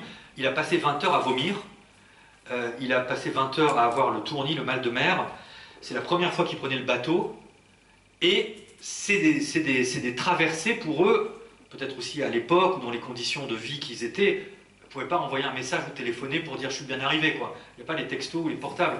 Donc c'était évidemment des expériences pour eux de traumatisme et de déplacement, mais qui étaient aussi fondateurs en fait. C'est-à-dire, ils se sont mis à se dire finalement, est-ce que mon identité, c'est pas ce que je suis en train de vivre dans le bateau maintenant? Est-ce que mon identité, c'est pas ni mon point de départ, ni mon point d'arrivée, mais mon identité, c'est pas ce que je vis là. C'est horrible, je suis en train de vomir, je déteste ça, je sais, mais il se passe quelque chose là. La traversée, c'est l'identité. Le mouvement, c'est ça. C'est ça l'identité. Je suis sûr que ça a dû vivre, pour plein d'autres gens aussi, dans des conditions terribles pour beaucoup de peuples, de cultures, mais c'est que l'identité n'est pas ni le point de départ, ni le point d'arrivée, c'est le mouvement. Moi, ça me fait penser à une phrase terrible d'Albert Camus, que je trouve très belle en même temps, qu'il dit dans ses carnets en 1940. C'est la période, il y a 3 périodes chez Camus, comme vous savez, l'absurde, la révolte et la réconciliation, l'amour. Là, c'est dans la période de l'absurde, mais il dit cette phrase que je trouve incroyable: « Je ne suis pas d'ici, je ne suis pas d'ailleurs non plus. » Et pour moi, c'est une phrase qui est pleine d'humanité, pleine de violence, mais qui dit tellement sur le monde d'aujourd'hui, quoi, qui dit tellement. Je ne suis pas d'ici, je ne suis pas d'ailleurs non plus. Mais point, voilà, c'est ça, quoi. C'est quelque chose qui fait que la fixité n'est pas la seule réponse possible. En tout cas, ça dit beaucoup pour moi. Et je pense que c'est un sentiment, sans doute, que Glissant et Derrida, dans d'autres circonstances, bien sûr, mais avec ces histoires de traversée. Donc, ils se sont retrouvés à Paris, l'un qui arrive au Havre, c'est Glissant, l'autre qui arrive à Marseille, c'est Derrida. Ce qui est incroyable, c'est qu'ils écrivent tous les deux une autre expérience qu'ils font, c'est le train du Havre à Paris et de Marseille à Paris pour l'autre, en expliquant qu'ils ne comprennent pas les campagnes françaises. Donc ça, c'est très simple, c'est encore une histoire de paysage. Ils regardent tous les deux par le wagon, par la fenêtre du train, et Glissant, qui lui a comme repère, entre guillemets, c'est la jungle caribéenne, c'est le foisonnement de la lézarde, du fleuve où il a vécu, etc. Et Derrida, c'est Alger, c'est un autre rapport à la mer, c'est un autre rapport au lieu, et ils ne comprennent pas la manière dont les paysages français sont conditionnés, sont construits. Les vaches normandes pour l'un, la remontée près des Alpes pour l'autre, etc. Donc il dit que c'est une autre construction, c'est un autre rapport au lieu qui s'est imposé à eux à ce moment-là. Donc, pour terminer, il y a ces histoires de noms, il y a ces histoires de voyage et de traversée. Il y a cette idée de déracinement, effectivement, qui est très très importante pour l'un et pour l'autre. Il y a aussi cette idée de dissidence, parce qu'en fait, Derrida, qui vient d'Algérie, et Glissant, qui vient de Martinique, ne vont pas être acceptés dans l'académisme français. Ça, c'est sûr.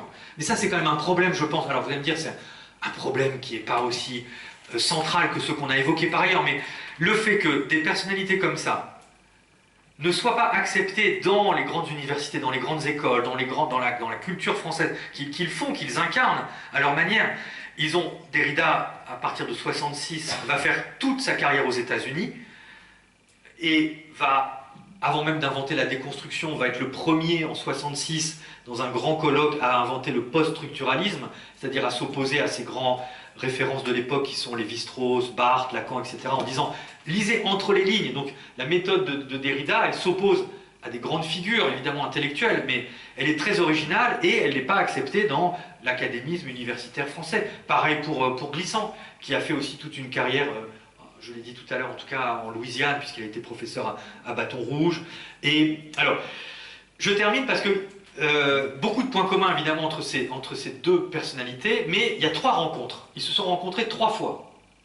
Et ça, c'est des moments intéressants parce que ça montre aussi comment l'échange a eu lieu entre eux. Le premier moment où ils se sont rencontrés, c'est en 1992, parce que Édouard Glissant est le directeur du Centre d'études francophones à l'université donc de Bâton Rouge en Louisiane, et il organise un colloque qui s'appelle à peu près sur toutes les voix venues d'ailleurs, les voix qui ont un rapport à la langue française mais qui sont venues d'ailleurs.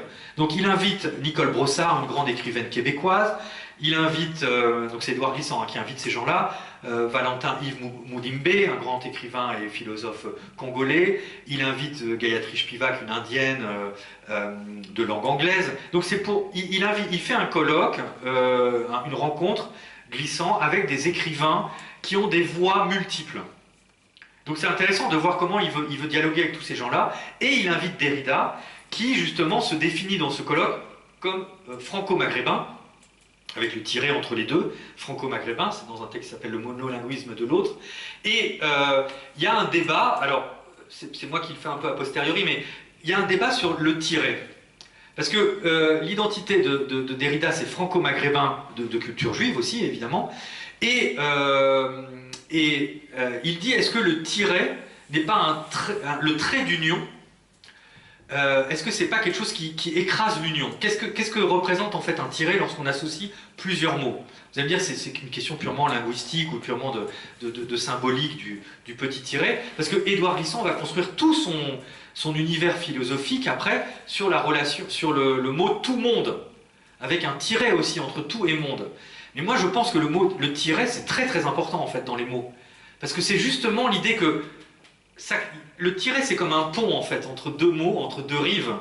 Parce que quand on met un tiret, je ne sais pas si vous avez des tirets dans vos prénoms, si vous avez des tirets dans vos noms, si ça intervient dans vos histoires, mais le tiret, c'est à la fois ce qui relie et ce qui sépare, ce qui unit des choses qui ne sont pas unifiées. Donc c'est porter aussi quelque chose qui n'est pas, qui est quand même qui est en déséquilibre en fait, qui est bancal. Et le tiret est vraiment intéressant dans la manière dont chacun des deux philosophes va réfléchir sur le tiret, l'un par sa définition de franco-maghrébin, l'autre par la notion de tout monde. Et justement, à ce moment-là, il y a quelque chose qui est très intéressant, c'est que Jacques Derrida, en fait, se définit comme quelqu'un qui incarne le maranisme. C'est-à-dire, le maranisme, c'est le juif au XVIe siècle pendant l'Inquisition espagnole, qui ne peut pas dire qu'il est juif et qui doit se convertir au catholicisme, mais qui garde sa religion secrète. Et donc, il se demande si les identités ne sont pas quelque chose qui est au fond secret et qui sont quelque chose qu'on ne révèle pas forcément. A l'inverse, il y a le marane d'un côté et il y a le marron de l'autre, parce que Édouard Glissant, lui, c'est le marronnage qui est sa référence, puisque le marronnage, c'est la révolte des esclaves qui fuient les plantations pour aller justement être marron, c'est-à-dire aller dans les alentours de la plantation pour être en résistance. Donc c'est deux formes de résistance, en fait, finalement, à une identité qui serait enfermante. Vous voyez? Par exemple, Derrida déteste le mot communauté, il trouve que c'est un mot qui est très piégeant. Glissant n'aime pas le mot identité racine, donc l'un va faire du maranisme en essayant de sortir d'une identité prisonnière, et l'autre va faire du marronnage, parce qu'ils ont des références qui sont quand même différentes, mais qui, au fond, ne veulent pas être pris dans une sorte de fixité directe. Un autre, je termine, je pense que ça a eu lieu à ce moment-là, en 92, à Bâton Rouge. En tout cas, ils sont tous les deux opposants de la mondialisation. Ils s'opposent totalement à cette idée qui est très contemporaine, c'est-à-dire le monde aujourd'hui se mondialise. Qu'est-ce que ça veut dire? C'est qu'il y a des formes de standardisation, d'uniformisation des cultures, de disparition des cultures, et qu'on a une sorte de... La mondialisation, ça recouvre finalement tous les espaces sans leur permettre d'exister individuellement, authentiquement. Et donc, vous voyez, tout ça, ça montre quand même la richesse des mots et du vocabulaire, parce que contre la mondialisation, Édouard Glissant invente l'idée de mondialité. Il dit que la mondialité, c'est être à la fois un et plusieurs. donc c'est un peu contradictoire, mais c'est-à-dire être à la fois dans son lieu et en échange avec d'autres lieux. Pour pas être pris dans la mondialisation qui quelque part va nous dire, oh bah, finalement tous les lieux vont s'uniformiser, mais comment on réagit à la mondialisation? Mais en fait, Glissant, il avait tout compris, parce que la bonne réponse à la mondialisation, c'est pas le repli sur soi. Non mais, on pourrait croire, la mondialisation, on parle tous pareil, on s'habille tous pareil, on pense tous pareil. Bah non, vive mon identité ici et maintenant. Mais c'est pas le repli sur soi qui est la bonne réponse à la mondialité, à la mondialisation. C'est la mondialité, explique Glissant, qui est une manière de dire on est à la fois soi et on est aussi en même temps dans une ouverture, dans un espace de frottement avec les autres, parce que sinon, le repli sur soi, il n'y aura jamais de créolisation possible, il n'y aura jamais de rencontre possible. Vous voyez? De l'autre côté, Derrida s'oppose à la mondialisation parce que lui, il dit en fait la mondialisation, c'est la mondialatinisation. Et donc lui, il dit que la mondialisation, ça devrait être, vous voyez, c'est lire entre les lignes, la mondialatinisation, c'est l'idée qu'en fait, il y a une normalisation occidentale qui s'est répandue partout et qui s'est donnée comme, et qui peut être, après, peu importe que ce soit la Chine, que ce soit... C'est pas la question du pays, c'est la question de la norme occidentale comme le latin ou la latinisation d'un certain berceau culturel se considérer comme le centre du monde, comme la norme du monde, comme Et donc, c'est deux penseurs qui aussi essaient d'apporter des réponses à aujourd'hui, puisque moi ce qui m'intéresse c'est, comme je vous ai dit tout à l'heure, est-ce que la pensée est opérante et comment elle peut agir dans nos sociétés contemporaines, c'est qu'est-ce que c'est que la mondialisation, comment on réagit face à ça, et finalement ils ont des réponses qui sont certes différentes avec leur propre vocabulaire, mais qui vont aussi dans cette idée que la mondialisation est forcément une limite, mais qu'il faut faire attention à la réponse qu'on va apporter. Donc ça, c'est quelque chose qui, à mon avis, est utile aujourd'hui. Deuxième rencontre entre Derrida et Glissant, c'est en 1993 à Strasbourg. Alors ça, c'est intéressant pour un autre auteur d'actualité. En fait, Derrida et Glissant se retrouvent à Strasbourg en 1993, parce que l'année 1993 est une année horrible.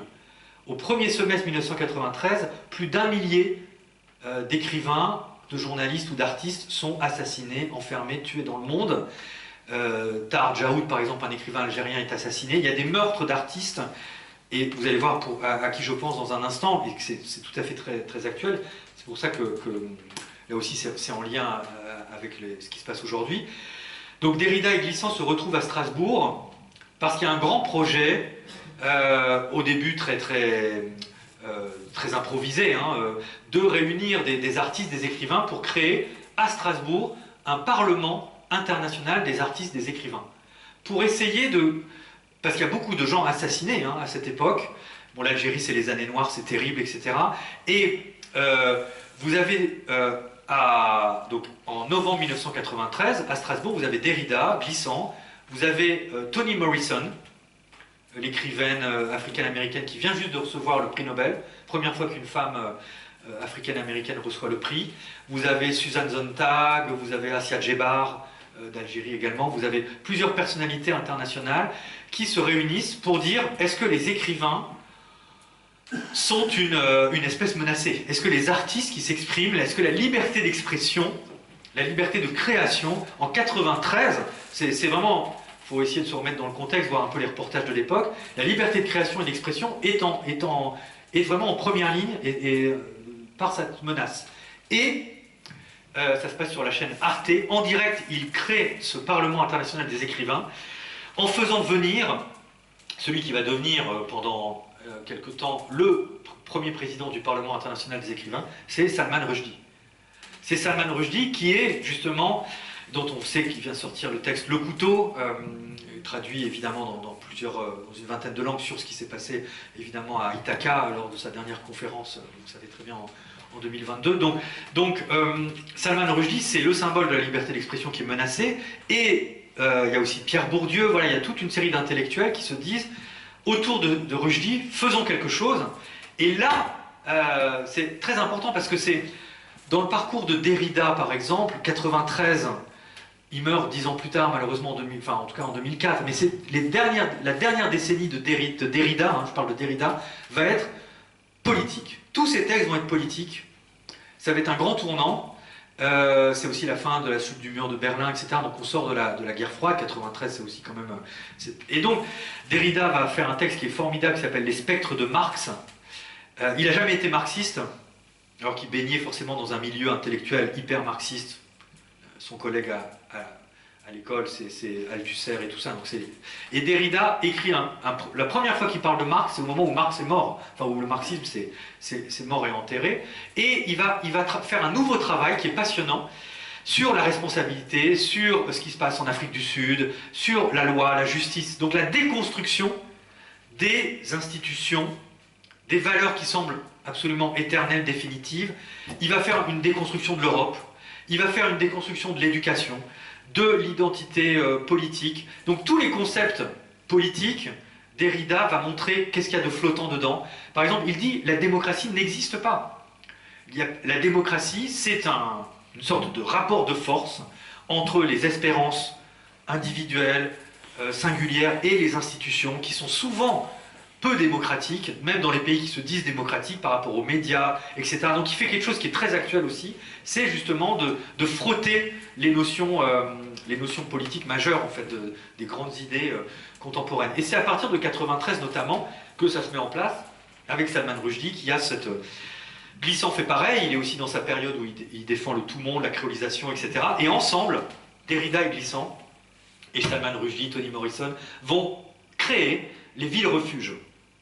Ils veulent que dans le monde, la première ville-refuge, c'est comme un peu les cités italiennes à la Renaissance, c'est-à-dire, ou les cités néerlandaises, des villes d'accueil, des villes d'ouverture, c'est quand même là où allaient se réfugier les philosophes des Lumières qui étaient pourchassés, etc. Pourquoi il n'y a pas des villes-refuges, des villes-accueil, des villes qui affirment une hospitalité, mais encore faut-il savoir ce que c'est que l'hospitalité. Et c'est un des grands concepts de Derrida, de justement se dire accueillir l'autre, qu'est-ce que ça veut dire, échanger avec l'autre, qu'est-ce que ça veut dire, quelles sont les conditions de l'accueil. Et donc les villes-refuges vont commencer à se mettre en place. Il y en a effectivement aux Pays-Bas, Mexico va être une ville-refuge. Donc ils vont essayer de mettre en place c'est pas purement humaniste, c'est essayer de voir les maires et mairesses des grandes villes, enfin les grands responsables des villes, et essayer de comprendre comment localement il peut y avoir des actions pour accueillir, par exemple, des artistes kosovars qui viennent du Kosovo ou d'ex-Yougoslavie, ou du Koweït, etc., de tous ces pays qui vont être effectivement... et plein d'autres, où il y a quand même des dictatures, etc. Donc ça n'a pas changé.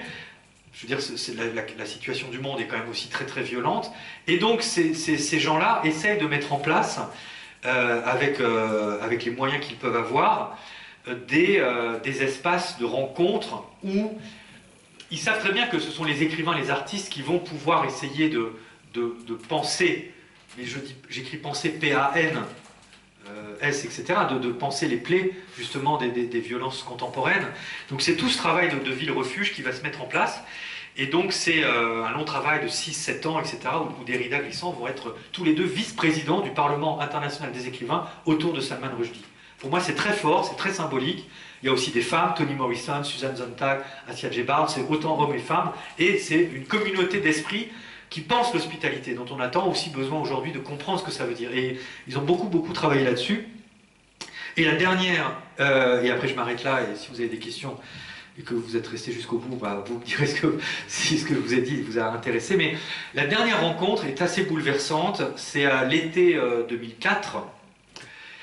C'est quelqu'un qui est né en 1938, je pense, oui c'est 1938, qui est né à Bologne, c'est Valerio Adami, un peintre qui a une période de gloire très connue, pop art, etc. aussi, qui réunit dans ça s'appelle le Centre européen du dessin, il a fondé ça, Adami, à Maïna, au lac Majeur, un lieu d'artistes, une résidence d'artistes en fait. Il réunit Derrida et Glissant, qu'il connaît très bien, parce que c'est un ami d'enfance de Glissant. Ils ont été en vacances ensemble avec... Parce que Glissant était très proche des artistes sud-américains comme Mata, Lam, etc., des Cubains, des Argentins, etc. Et Adami était aussi avec lui est italien, mais il était aussi avec des artistes sud-américains, surréalistes beaucoup. Et donc il connaît très bien Glissant depuis très longtemps. Euh, Derrida et Adami sont très proches. Ils se sont rencontrés en 1974. Adami, c'est un peintre qui intrigue beaucoup Derrida parce qu'il écrit des mots dans ses tableaux. Il y a des mots, il y a des poèmes qui sont un peu en contrepoint des dessins. Adami, c'est surtout un dessinateur, c'est aussi un peintre qui fait des grandes fresques, mais c'est un dessinateur. Et Derrida s'est toujours demandé comment ça se fait que Adami avait besoin des mots dans ses dessins. Et donc le rapport texte-image, etc. a fasciné Derrida. Donc en 2004, on est à l'été, en juillet précisément, avant que Derrida fasse son dernier grand voyage au Brésil. Il y a un grand colloque sur lui au Brésil, et il va mourir quelques semaines plus tard, en début octobre. Donc ce séminaire autour de l'art et de la création et de la peinture réunit quelques amis. Il y a une soirée où on écoute de la musique indienne, parce que Adami aime beaucoup ça. Donc Derrida et Glissant sont là, et ils vont discuter de ce que c'est que le thème de leur rencontre, c'est le tremblement. C'est le tremblement. Comment le tremblement du monde. C'est Glissant qui choisit ce mot.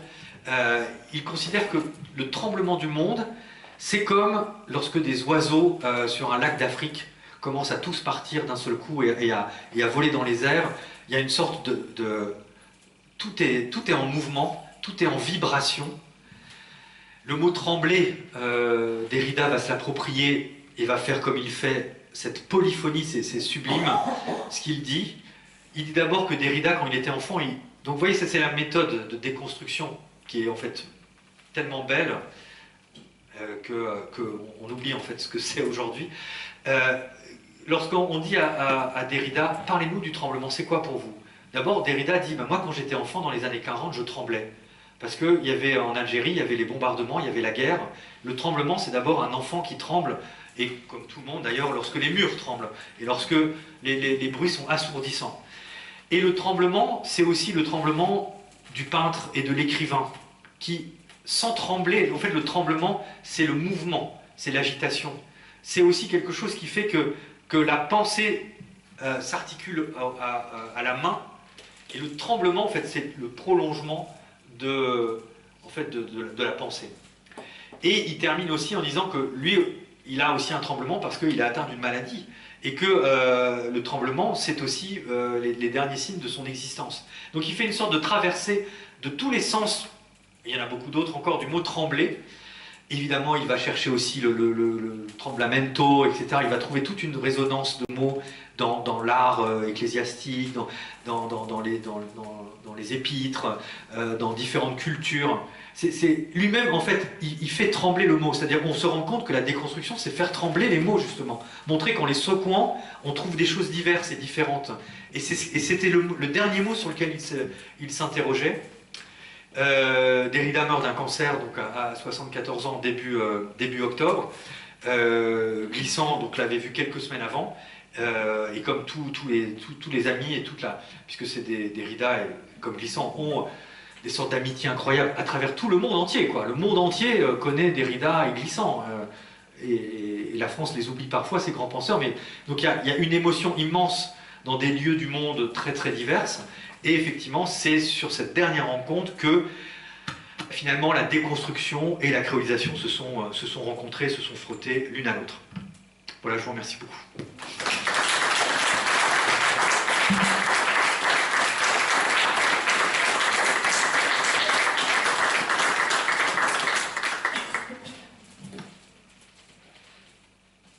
Merci Alyosha. Merci pour ces 3 mots. Parce que le dernier, n'était pas prévu, enfin il n'était pas dans le titre, dans cette créolisation, la déconstruction et puis ce tremblement. Voilà, donc ce que je voulais dire, c'est que, enfin, j'ai pas de questions en fait à vous poser, ou alors j'en ai trop.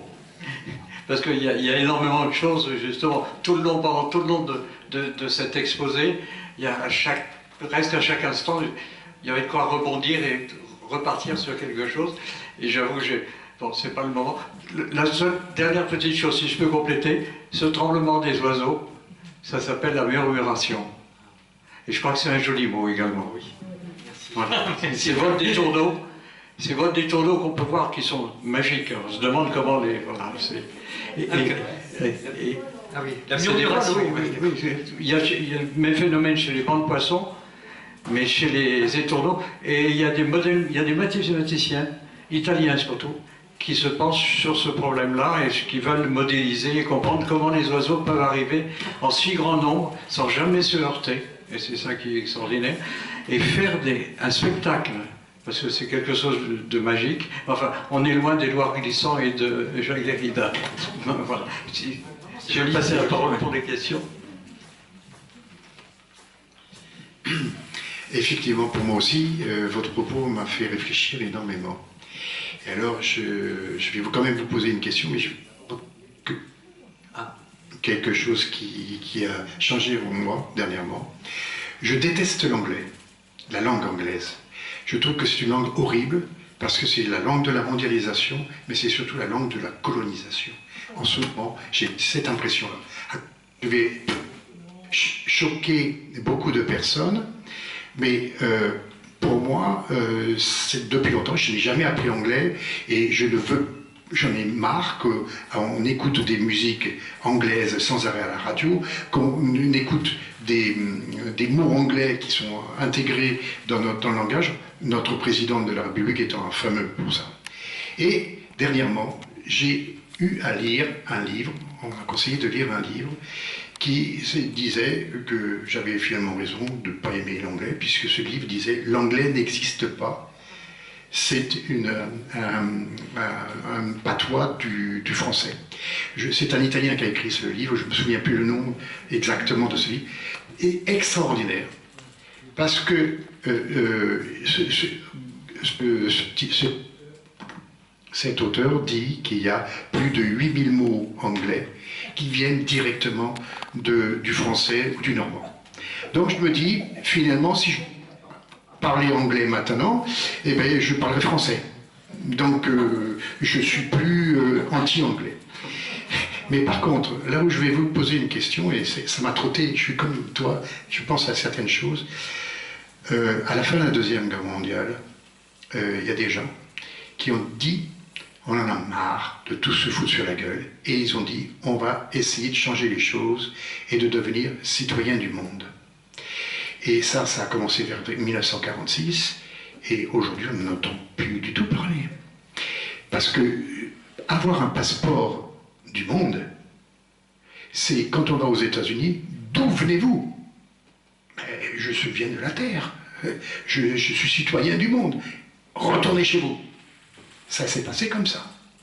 Et finalement, est-ce que ces gens-là, qui ont essayé de changer la façon de voir les choses pour les êtres humains, est-ce que ce n'est pas un changement de paradigme qui permettrait justement toute la créolisation dont vous avez parlé? Parce qu'à partir du moment, et on le voit aujourd'hui avec le réchauffement climatique, où ce que tu fais dépend de ce que je fais, et tu m'ennuies, moi je t'ennuie, etc. On est sans arrêt là-dedans, donc on est obligé de plus en plus de faire attention à ce que font les autres, comment font les autres, etc., pour agir nous-mêmes. Est-ce que vous pensez que devenir citoyen du monde, c'est l'avenir?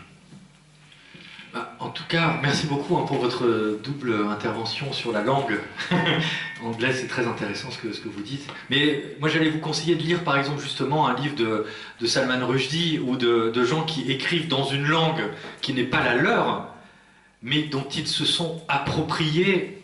Voilà. Et donc, c'est magnifique parce qu'en fait, ça fait autre chose. Et du coup, on sort du rapport, justement, d'être prisonnier dans une langue. On arrive à s'en extraire, mais en tout cas, vous avez trouvé une voie d'accès, donc ça c'est très très bien avec cette confrontation finalement avec le français et ce rapport entre l'anglais et le français. Et ça date de l'an 1000 à 1400. Oui, oui. Guillaume le Conquérant qui a conquis l'Angleterre, et comme ils avaient le pouvoir, ils ont obligé les gens à parler français. Non, mais oui, mais c'est exactement, mais ça c'est tout à fait de la créolisation du coup des langues. Alors sur le deuxième point, non, c'est intéressant de dire, oui, là, alors il y a deux choses, c'est-à-dire qu'effectivement vous avez tout à fait raison de dire que ce qui se passe dans un lieu a des répercussions dans un autre, et qu'aujourd'hui il y a une sorte d'interpénétration des espaces, et qu'il n'est plus possible de dire qu'on est protégé par une frontière ou par un cloisonnement. Ça n'a plus de sens. Ça n'a plus de sens. On est tous concernés par les mêmes problèmes. Alors après, qu'est-ce qu'on en tire comme conséquence et comment politiquement ça... C'est compliqué, on n'en est pas encore à être... Alors, et après, citoyen du monde, c'est une idée qui est très, très belle et très forte. En tout cas, moi, ça me fait penser justement par rapport à la Seconde Guerre mondiale, Albert Camus qui écrivait tout de suite Lettre à un ami allemand. C'est-à-dire, il faut tout de suite essayer de dépasser justement ces violences, parce que ça peut durer ensuite des siècles, justement, entre il y a eu des périodes dans l'histoire où les guerres ont duré quand même très très longtemps. Et donc, la citoyenneté commune, elle est effectivement à inventer. La citoyenneté de partage, d'identité-relation, elle est effectivement à mettre en place. On n'est pas encore du tout dans une société qui est... sur certains plans peut-être, parce que par exemple si vous voulez partir à l'autre bout du monde, vous pouvez faire ça très vite et ça va aller beaucoup plus vite qu'avant. Donc les relations entre les espaces sont différents, évoluent encore beaucoup, mais est-ce qu'on en est déjà à une sorte de de relation partagée? On en est loin encore, je pense qu'on en est loin. Est-ce que c'est l'avenir? Je ne sais pas, mais c'est vrai que Glissant a parlé du tout monde, a dit toujours agis dans ton lieu, pense avec le monde, c'est-à-dire essayer toujours de faire des connexions, et c'est très très important. Donc c'est sûr que peu ou prou, qu'on le veuille ou non, on est de toute façon embarqué sur la même planète. Et ça, la prise de conscience, elle est difficile. Non mais elle est vraiment difficile, parce que c'est souvent lorsqu'il y a ces moments-là qu'il y a aussi des énormes sentiments de dépossession, de désappartenance, du mal d'appartenance, quoi, du mal d'identité. Il y en a qui en souffrent. Donc vous voyez, on est dans une tension aujourd'hui qui est assez palpable, en tout cas, c'est sûr. Mais merci beaucoup. Bonsoir et merci beaucoup. Tout à l'heure, vous avez cité Albert Camus. Je le citais très approximativement. C'est « Je ne suis pas d'ici, je ne suis pas d'ailleurs ». Il y a un slogan autour des sans-papiers et de la régularisation des sans-papiers qui s'appelle « D'ailleurs, nous sommes d'ici ». L'autre chose, c'est, tout à l'heure vous avez parlé aussi beaucoup des langues, bien entendu. Il y a un livre d'un Italien qui s'appelle Antonio Prete, qui s'appelle « À l'ombre de l'autre langue », éloge de la traduction. Et dans ce livre, alors je vais faire une citation très approximative, qu'il est « Toute langue est hospitalité et malheureusement, pour certains pays, ce n'est que dans la langue qu'il y a l'hospitalité. » Ma citation est très maladroite, mais c'est le sens est celui-ci. Voilà, merci beaucoup. Merci. Merci.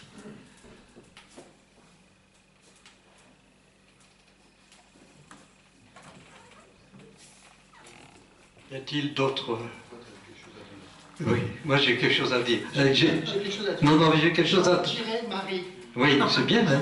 Toujours choqué, parce que Jean c'est un prénom de garçon, Tiret ça coupe, et Marie c'est un prénom de fille. Non, tu sais pourquoi ils sont ensemble? Non.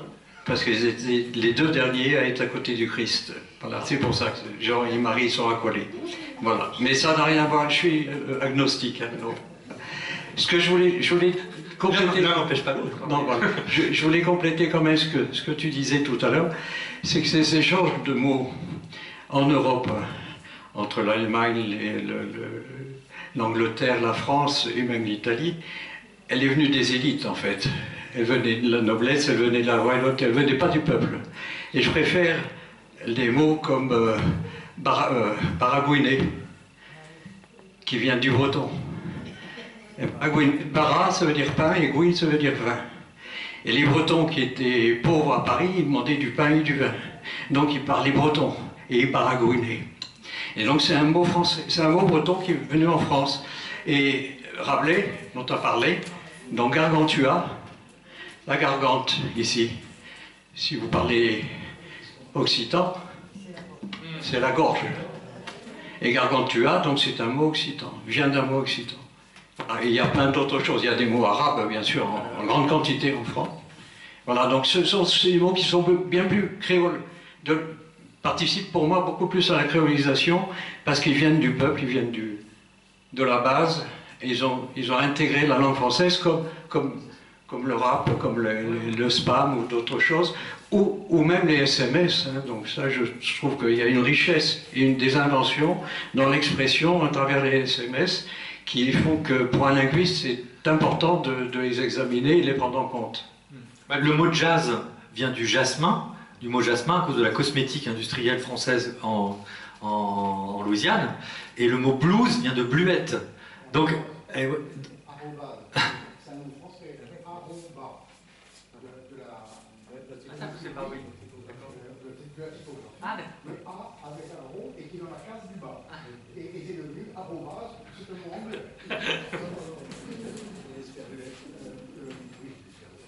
Je voudrais intervenir sur quelque chose. J'ai aimé la description que vous avez faite de la non-créolisation en France, du fait qu'on devait assimiler. J'apprends l'italien en ce moment, pour des raisons, mon grand-père était savoyard, il parlait, bon, peu importe, j'aime l'italien, j'apprends l'italien. Et au cours d'italien, j'ai des gens qui sont du coin et qui sont fils ou filles d'Italiens qui sont venus en France, et quand ils sont arrivés en France, parents leur ont dit jamais un mot en italien. L'assimilation, c'est tout à fait ce que vous avez dit. Exactement. Et pour toutes les langues locales, et les patois, les dialectes, etc., ça a toujours été aussi mis sous le tapis pendant très très longtemps, c'est sûr. Donc oui, oui. C'est des problématiques importantes hein, qui touchent toutes les, enfin, en tout cas beaucoup de vie et d'existence sur plusieurs générations, c'est sûr, c'est sûr.